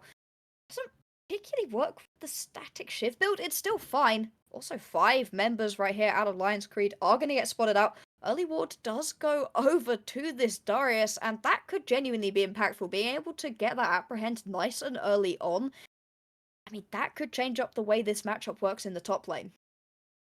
Meanwhile, as this team was spotted, they go over and ward the enemy a red buff. The ward is, however, spotted, so information hasn't been traded, at least. They don't really care. Nocturne able to considerably change his jungle pathing at will, really efficient at clearing both single target and AoE camps. Just going to be fine for the minute. Everything else looking pretty standard in terms of runes. Jungle pathing, like we said, expecting Bobas to move down towards this bottom side of the map. Botholody the same as well. So, moving my eyes up towards this top lane. Actually, not only gonna pick himself up that little bit of extra XP on the ward. Oh, okay. He's also gonna get himself sat in an early bush too. I worry slightly for this Gnar. Mike Hash wisely takes the safe path out. But bot lane, we finally get to see what this Heimerdinger lane is going to look like. Heimerdinger, one of those characters that can infinitely push down the lane. And with Lucian Nami being kind of short-ranged, they may have to spend mana to clear those turrets properly. I usually expect an Lucian Nami name to have a lot of pressure onto the opposition, especially in a range versus melee matchup, but you kind of have against 2 ranged champions right here in the Heimerdinger. Like you said, those turrets just going to be dealing a little bit of chip damage, and it makes this lane worrisome at all times, because if Zuko hits just 1 hook, you are dead. You're just straight up taken out, got the ignite as well in order to properly push that advantage. So you can already see SPK and Zuko a good amount of push. Planting Ow! stuns. Okay, doesn't Oh. do that much damage yet. Needs a couple more points on the Heimer Q for those lasers to start to properly hurt. But once you have the points, that's going to be lethal if one of those lands. And then, never speaking of which, that's a hook, forcing the cleanse from MKR. Meanwhile, mid lane, another trade going down, but nothing much else happening on the map. So we are 3 minutes into this game, and MKR had the cleanse already. And that's what I mean. You hit the hook, you land it into that stun from the Heimerdinger, and you don't get to move. Already blowing the cleanse means that MKR next resort is the flash, and beyond that, death. That's just not going to be able to survive. However, gank coming through from Bobas.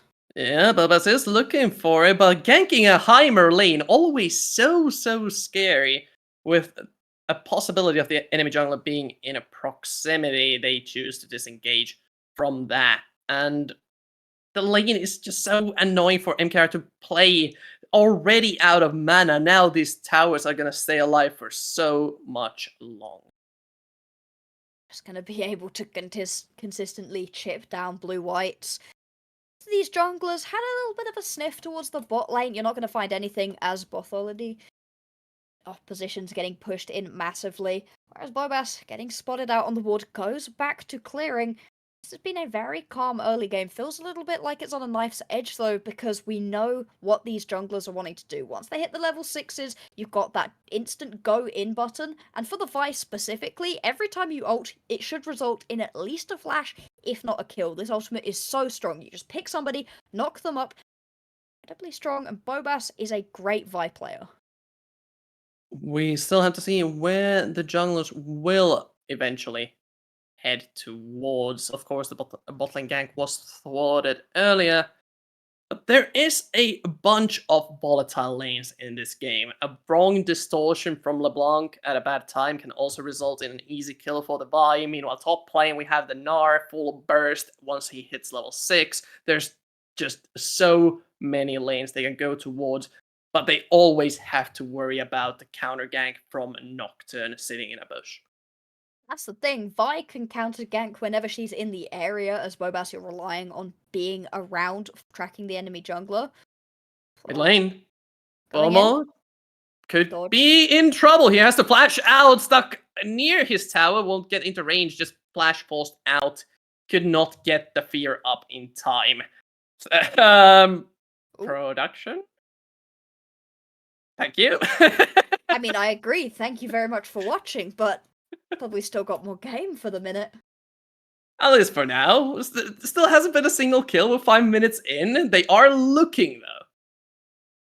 Trying their absolute best right now. See top lane, Chili just pushing in. Oh, that dodge out of MKR. If that hook had have landed, was gonna be just incredibly scary for MKR. Does have the cleanse back up again, so continue to survive. You can see there's a Nocturne lurking in the bush right now, but Bobas is around. Gone onto his Krog, so is in the area to potentially counter gank.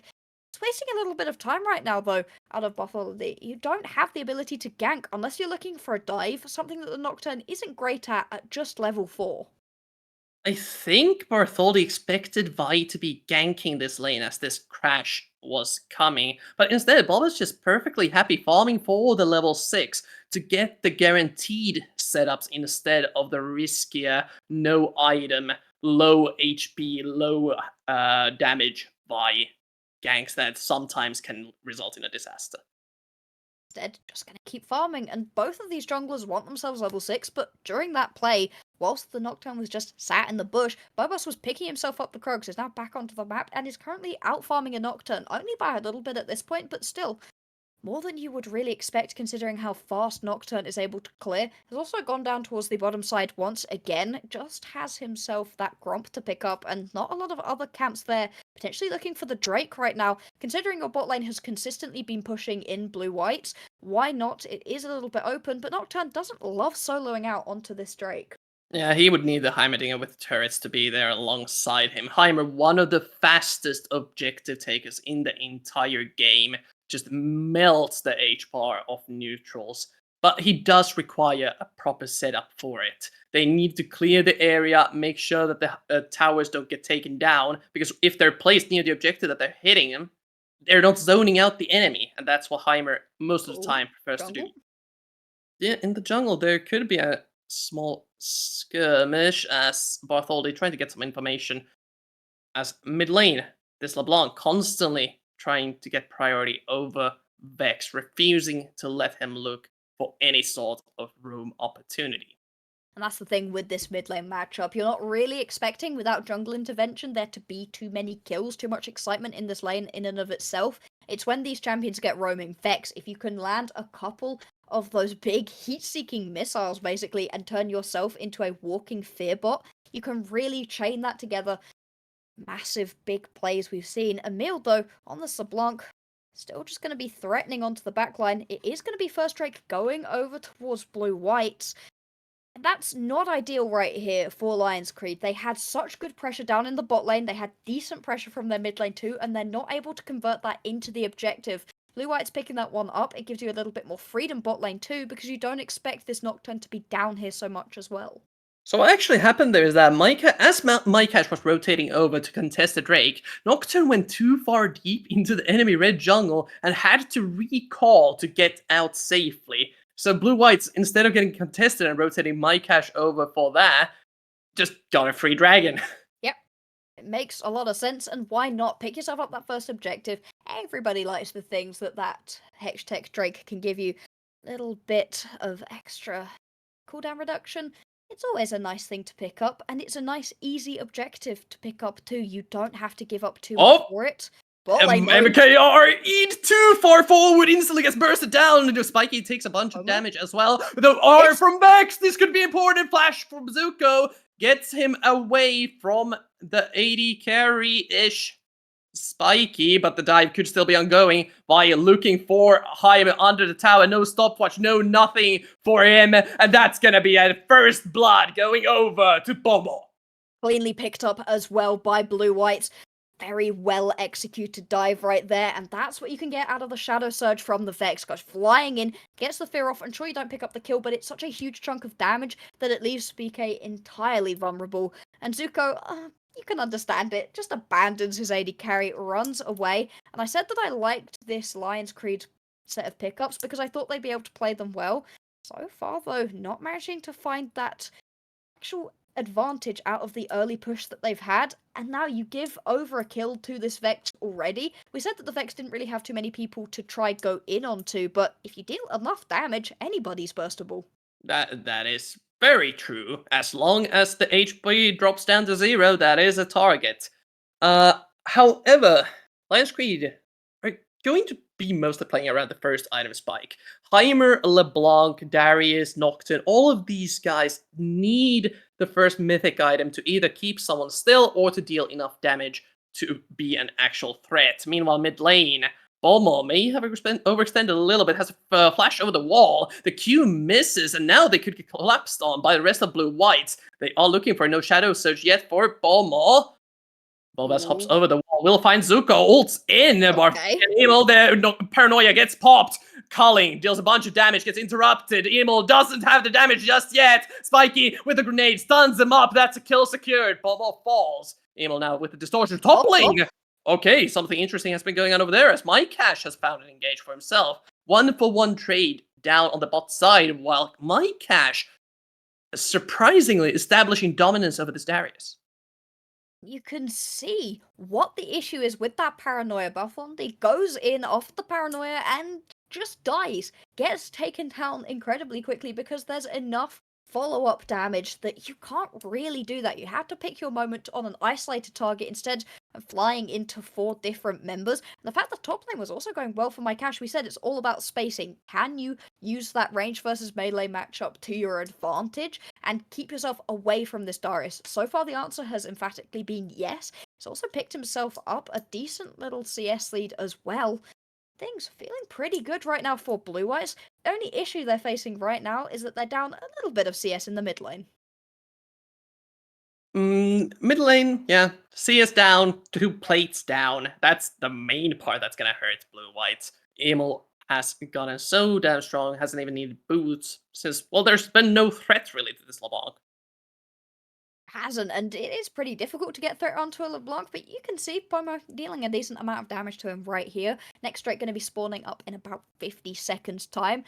Blue Whites, they got good priority onto the last one. Once again, though, getting pushed in. Possible gank onto Pomo mid.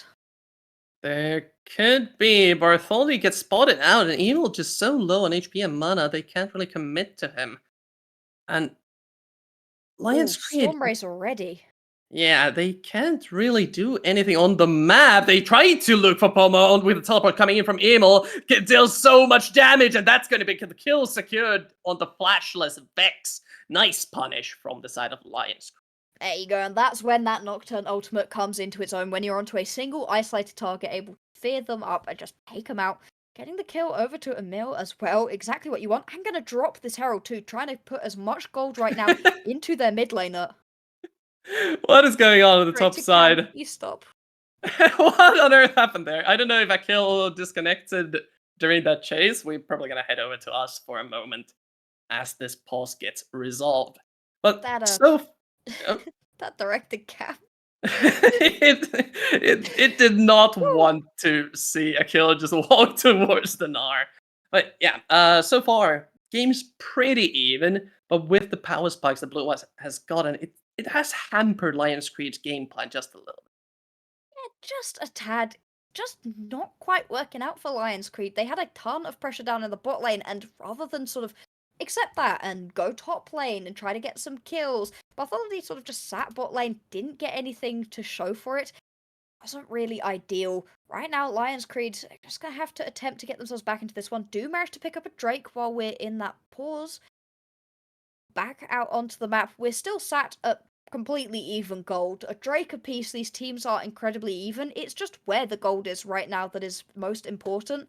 His Lucian is sitting in a very strong position, has a big BF sword as well as that Stormrazor. He is gonna hurt. You said about the culling, but just those empowered auto attacks gonna be dealing. He interrupted it! Oh, the Vex Shadow Surge barely misses. Good try by the mid-jungle duo from Blue Whites, but Emil able to escape by the skin of his teeth. Is that the saying? I can't remember. Yes, Something by the skin felt of up. his teeth. I have no idea what that even means, but I know it's a saying.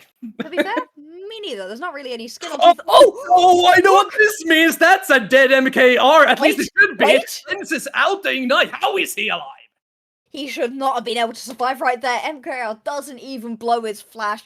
Absolute steel nerves on this man to not. I'm not sure if he just didn't because he didn't have the time to. Ignite blown, flash blown out of SPK as well. Everything to try to get that kill, and it doesn't end up in working out.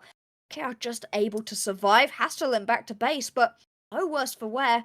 But you can see, as soon as you land a hook or one of those stuns... Mill though, hang on.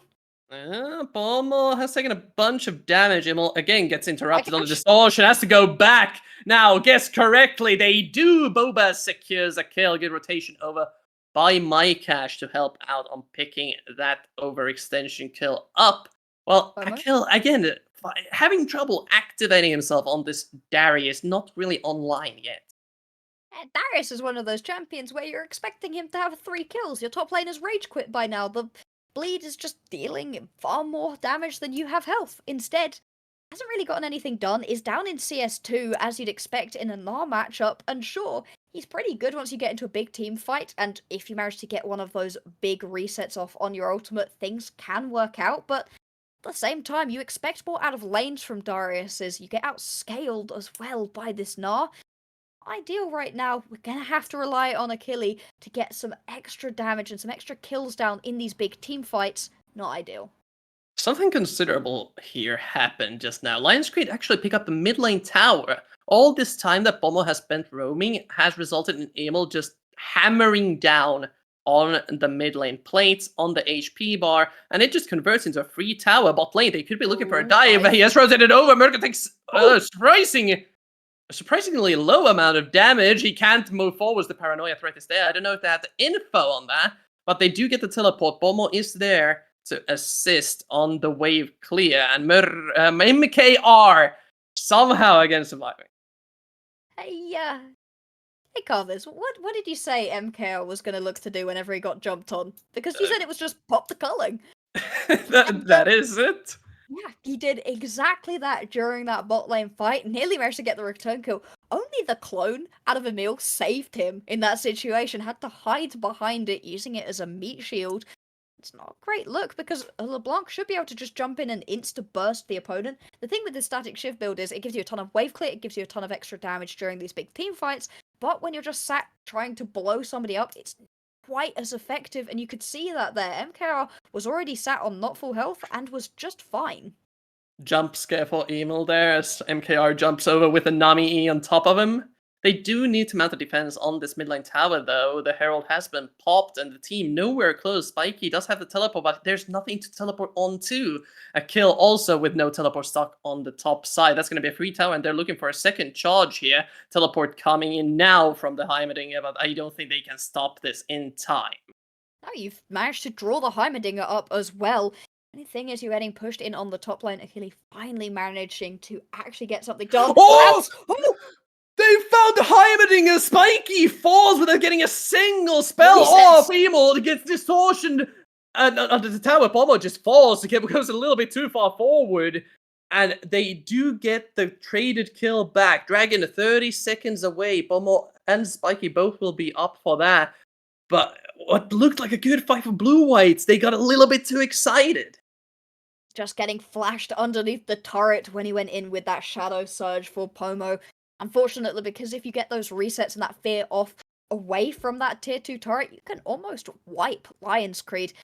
Also going to lose that top lane turret. Achilles finally finding something in this game. Now around this third Drake of the game, Lion's Creed straight to it, no response out of Blue Whites. Beginning to Drake stack up, it is going to be this Chemtech Soul right here. Not necessarily the best one, but still something to fight around. If you're Lion's Creed, Blue White's conceding it, not too bothered, just going to try to keep pumping gold into MKR and into Pomo. Yeah, Lion's Creed well recognizing that they can't even contest this since all the cooldowns were burned in the previous fight. They could be looking for Boltox and MKR Boltox? here. Flash Hook burns the flash from Boltox. TP! Zuko. Yeah, there's TP. They want to continue this fight. Meganar is online. Mycash has flash. That's a huge Vexalt once again landing on the spiky. Mycash won't get a Meganar spell. Oh, but they found Emo. That's another huge pick-off. Paranoia used for the peel. Blue Whites keeping themselves coordinated. They can Zuko chase. just spent the flash. He is immobile and dead as MKR picks up the kill. Bartholdi actually creating for the red buff, just steals it away from under their noses. He's gonna take the chickens too. This man's like, oh, we've lost a team fight, it's fine. I got a little bit of farm, and that really is all that Lion's Creed are gonna get back out of this one. King to pick themselves up a first win. Both of these teams are Blue Whites. They have lost already, but looking pretty strong in this one. Oh, he finds No way! Did he? He had a shield! Shield. He had the The shield from the green smite. If you damage a shield, Yeah. the recall won't get interrupted. Just barely not dealing enough damage. That was far, far too close. Otherwise, Bartholomew would have still died well after that team fight went down. Pomo, though, looking like an absolute champ in this game. Every single Shadow Surge is landing onto the correct member, and once you get in, manage to hit that personal space, get the fear off onto everybody. Just sitting in a very, very nice position as Blue Whites. Baron has spawned up now, though. It's going to be the next big objective, but I don't know how much I want to fight in an enclosed space right now as Lion's Creed. Up against a Gnar ultimate, up against that fear out of Pomo. All of those do especially well around objectives. That is true, but they also have the Heimerdingers. Still struggling to finish up the Ash. Zonia. Mycash could Oh, get boy. caught here. That's an easy pickup for Lion's Creed. Man, Teleporting in. teleport coming in. That is going to be slightly off time. They do Oh, try yeah. to burst an Oxen down. Paranoia used, but this is surely a kill going over. Got another Still one. nearsighted for a bit. Emil is the next target. MKR gets bursted a little bit. Almost still has the Shadow Surge. Barely sidestepped by Emil. Oh, Manages to escape for MKR. now. Oh, Flash Q won't hit. MKR But- tried to go for it. that's Bartholomew dead, and you're up around this Baron pit right here for Blue Whites. Can go straight onto this one, and with 16 seconds and no ultimate on the opposition jungler, should be a relatively easy pickup. Say that though, there is going to be a response out of Lion's Creed. Potential flank coming in from Achilles. He's walking the long way round. This is going to be a 4-on-4 unless Bartholdi makes it back somehow in time. Emil, a huge burst on the Bobass, now really low. Pomos does have the fear set up, flashes over the wall, tidal wave used for the peel, and they have successfully defended this Baron attempt and could even try to take it themselves as a revenge. Spiky does have the Leandris ready, so he is able to melt objectives, but I don't think they have the confidence with Mycash having the respawn. That was an absolute tour of the rift right there for Achilles, roaming all the way from bot side through the opposition jungle to get that flank off. And you can see Blue Whites were just sat on a little bit too little HP, couldn't finish that one off, especially when Emil jumped right onto Bobass, nearly bursting out the jungler. So far, Bobass has not died, which on a fight is incredibly impressive. You are constantly going in with that cease and desist, just with that Vault Breaker, and the fact that he has not died yet just shows that the positioning and the decision making out of this man have been incredibly impressive. We expected him to be on the Viego, it was left up, didn't go for it, and the Vi performance is showing us why. Yeah, Boba's having the impressive decision making of saying to Pomo, "You go first." Pomo, the only one, along with Mycash on the catch, having died in most of these fights as he has Shadow Surged in. But for Lion's Creed, still Deathless Darius, now finishing the 2 items, eventually will become a very strong frontliner. Spycash showing that this Gnar is still quite squishy with the Trinity Force Black Cleaver. I agree with you that this is a deathless Darius, but I feel like the more important stat is that it's like also a killless and assistless Darius. This is a Darius that has had 0 impact in the game so far, other than being big and scary. And to be fair, that has been pretty impactful. That roam that Achille had did force Blue-Whites off of this Baron. Interesting to see where he picks up that first kill though. Emil going in. MKR so close to dying. That's a free shutdown going over as Boba's ults Emil now stuck in the back line. They're just kiting towards doom. Bomo and Baltic's the only ones left alive from this skirmish. They finally found the plan they drafted for, and Emil picks another one up. Mycash trying to get Zuko here. Does have the flash. They go over the wall. Baltic's and Mycash now have to get out before a kill catches them. Perfect team fight by Alliance Creed. Achille got a kill! And beyond that, it's going to be straight towards the Baron for Lions Creed. You've managed to take down 3 members. You've only got a top laner and a support left for Blue-Whites. And after what was a very convincing early game out of Blue-Whites, Lions Creed stepping themselves back up, showing that they are currently the stronger Lion in the NLC Div 2. See pings right now. Both teams going towards this. Drake is up and available. Lions Creed picked themselves up this one. It is going to be Soul Point.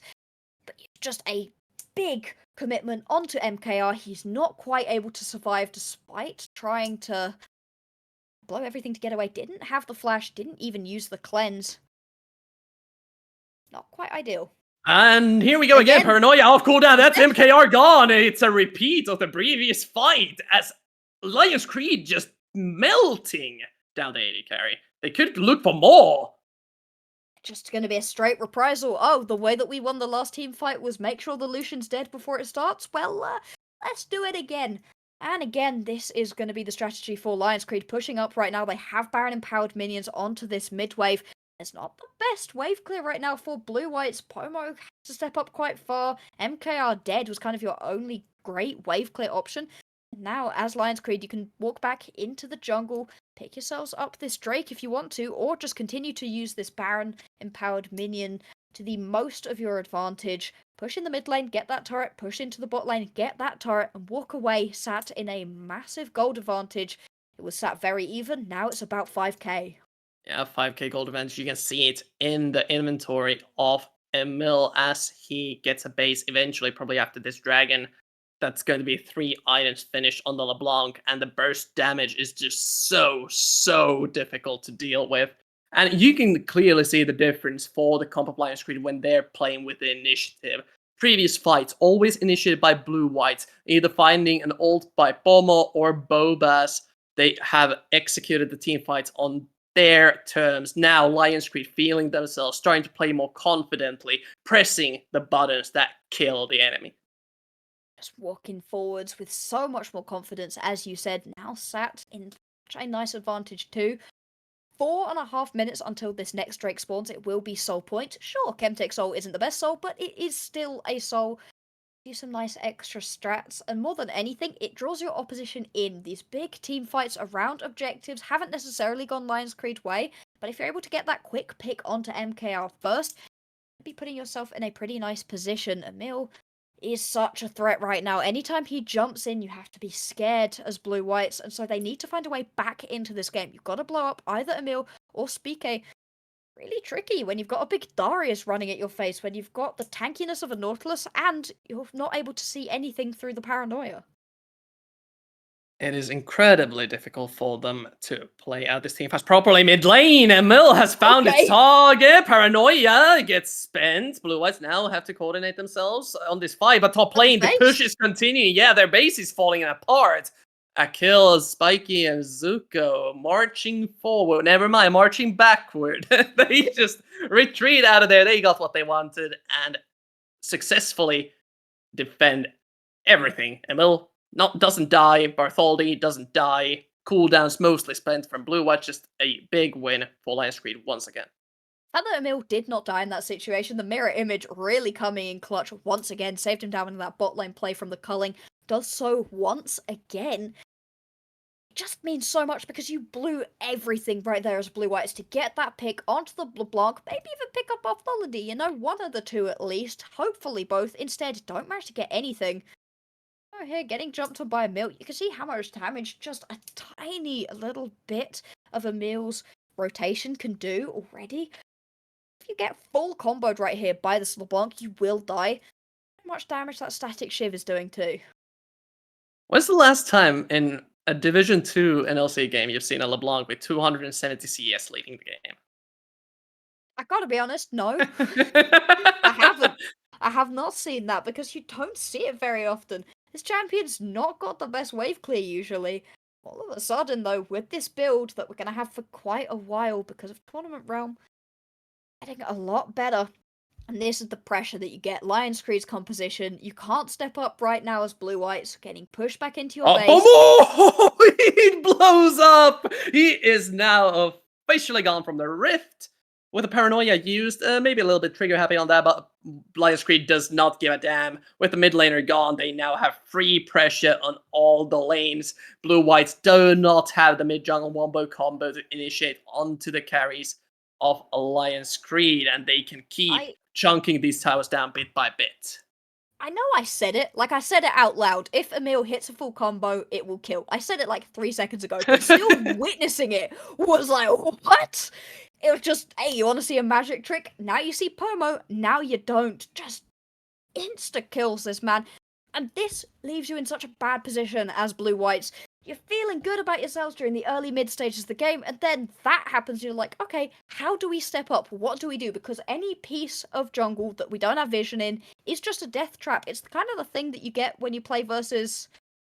I've seen this one before. It's not Pomo this time, not quite but... so easy to blow up. Once again, Yeah. your Black Cleaver Evans Shroud build. Still, anytime you step into the jungle, you're like, oh, I've just been blown up. As Pomo, who needs to be playing confident because of that Shadow Surge ultimate, you're all of a sudden a little bit more scared. We've got the next Drake spawning in 40 seconds time, and it is Soul Point.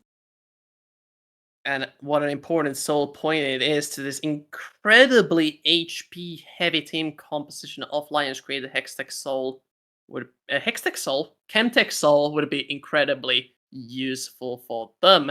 And there's the double threat of the Baron. Baron really difficult to defend against by the composition of Blue Whites. They don't have a static shift. They don't really have any other wave clear other than MKR's ultimate. Sure, Vex can clear it somewhat, but that would require expending the fear often, and that's not what they want. Instead, Lion's Creed recognizes this, starts doing the 1-3-1, threatening all the objectives on the map simultaneously.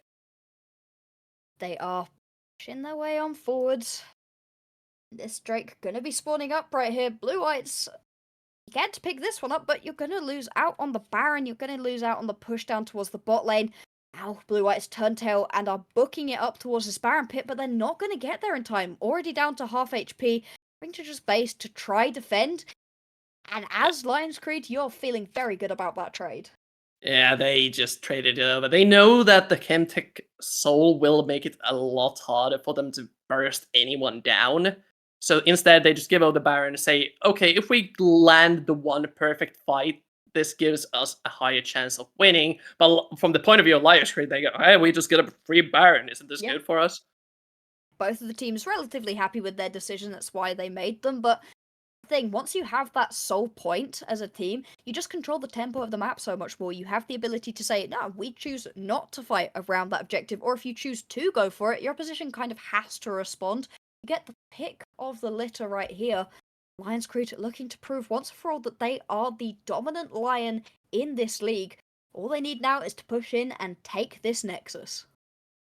And that they are attempting to do. Again, the 2.5-1-1 strategy. Paranoia gets popped, closing out the vision from the side of Blue White's. Momo will surely die as the inhibitors are falling in their base. Nice. MKR is nowhere near. It's only Mycash and Boltox defending a kill, tanking the tower now. Teleport coming in.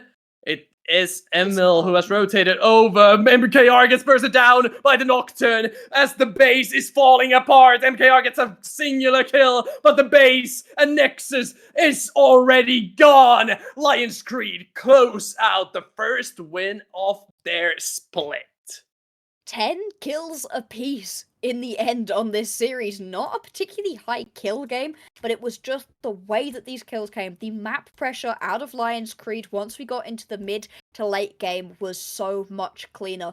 During the early stages though, Blue Whites, they have a lot to build off of. That early stage was good. Pomo was hitting a ton of really nice shots, but it just didn't quite work out right there. Not at all. And it happened because you couldn't keep stepping up when Emil was just going to blow up whoever stepped into a bush. It was a game of vision for the most part. Lion's Creed just completely dominating the map through the side lanes, eventually rotating themselves into the enemy jungle, de-warding and warding everything, and finding picks that way. It's kind of the reverse from what happened in the early game, but it just snowballed so hard for the advantage of Lion's Creed through the Nocturne Paranoia picks onto MKR. Blue Eyes just could not contend. Was nothing that they could really do.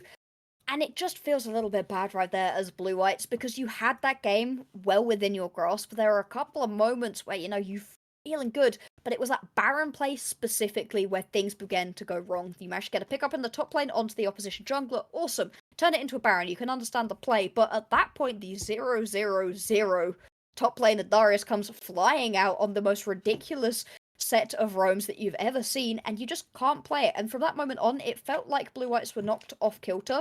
Lion's Creed, I'm actually very impressed, specifically with Achille, in the way that he played this Darius matchup. You expect Darius to be going in, but he wasn't able to do that on this Gnar, and so he just didn't. He just allowed the game to come to him and played those team fights excellently.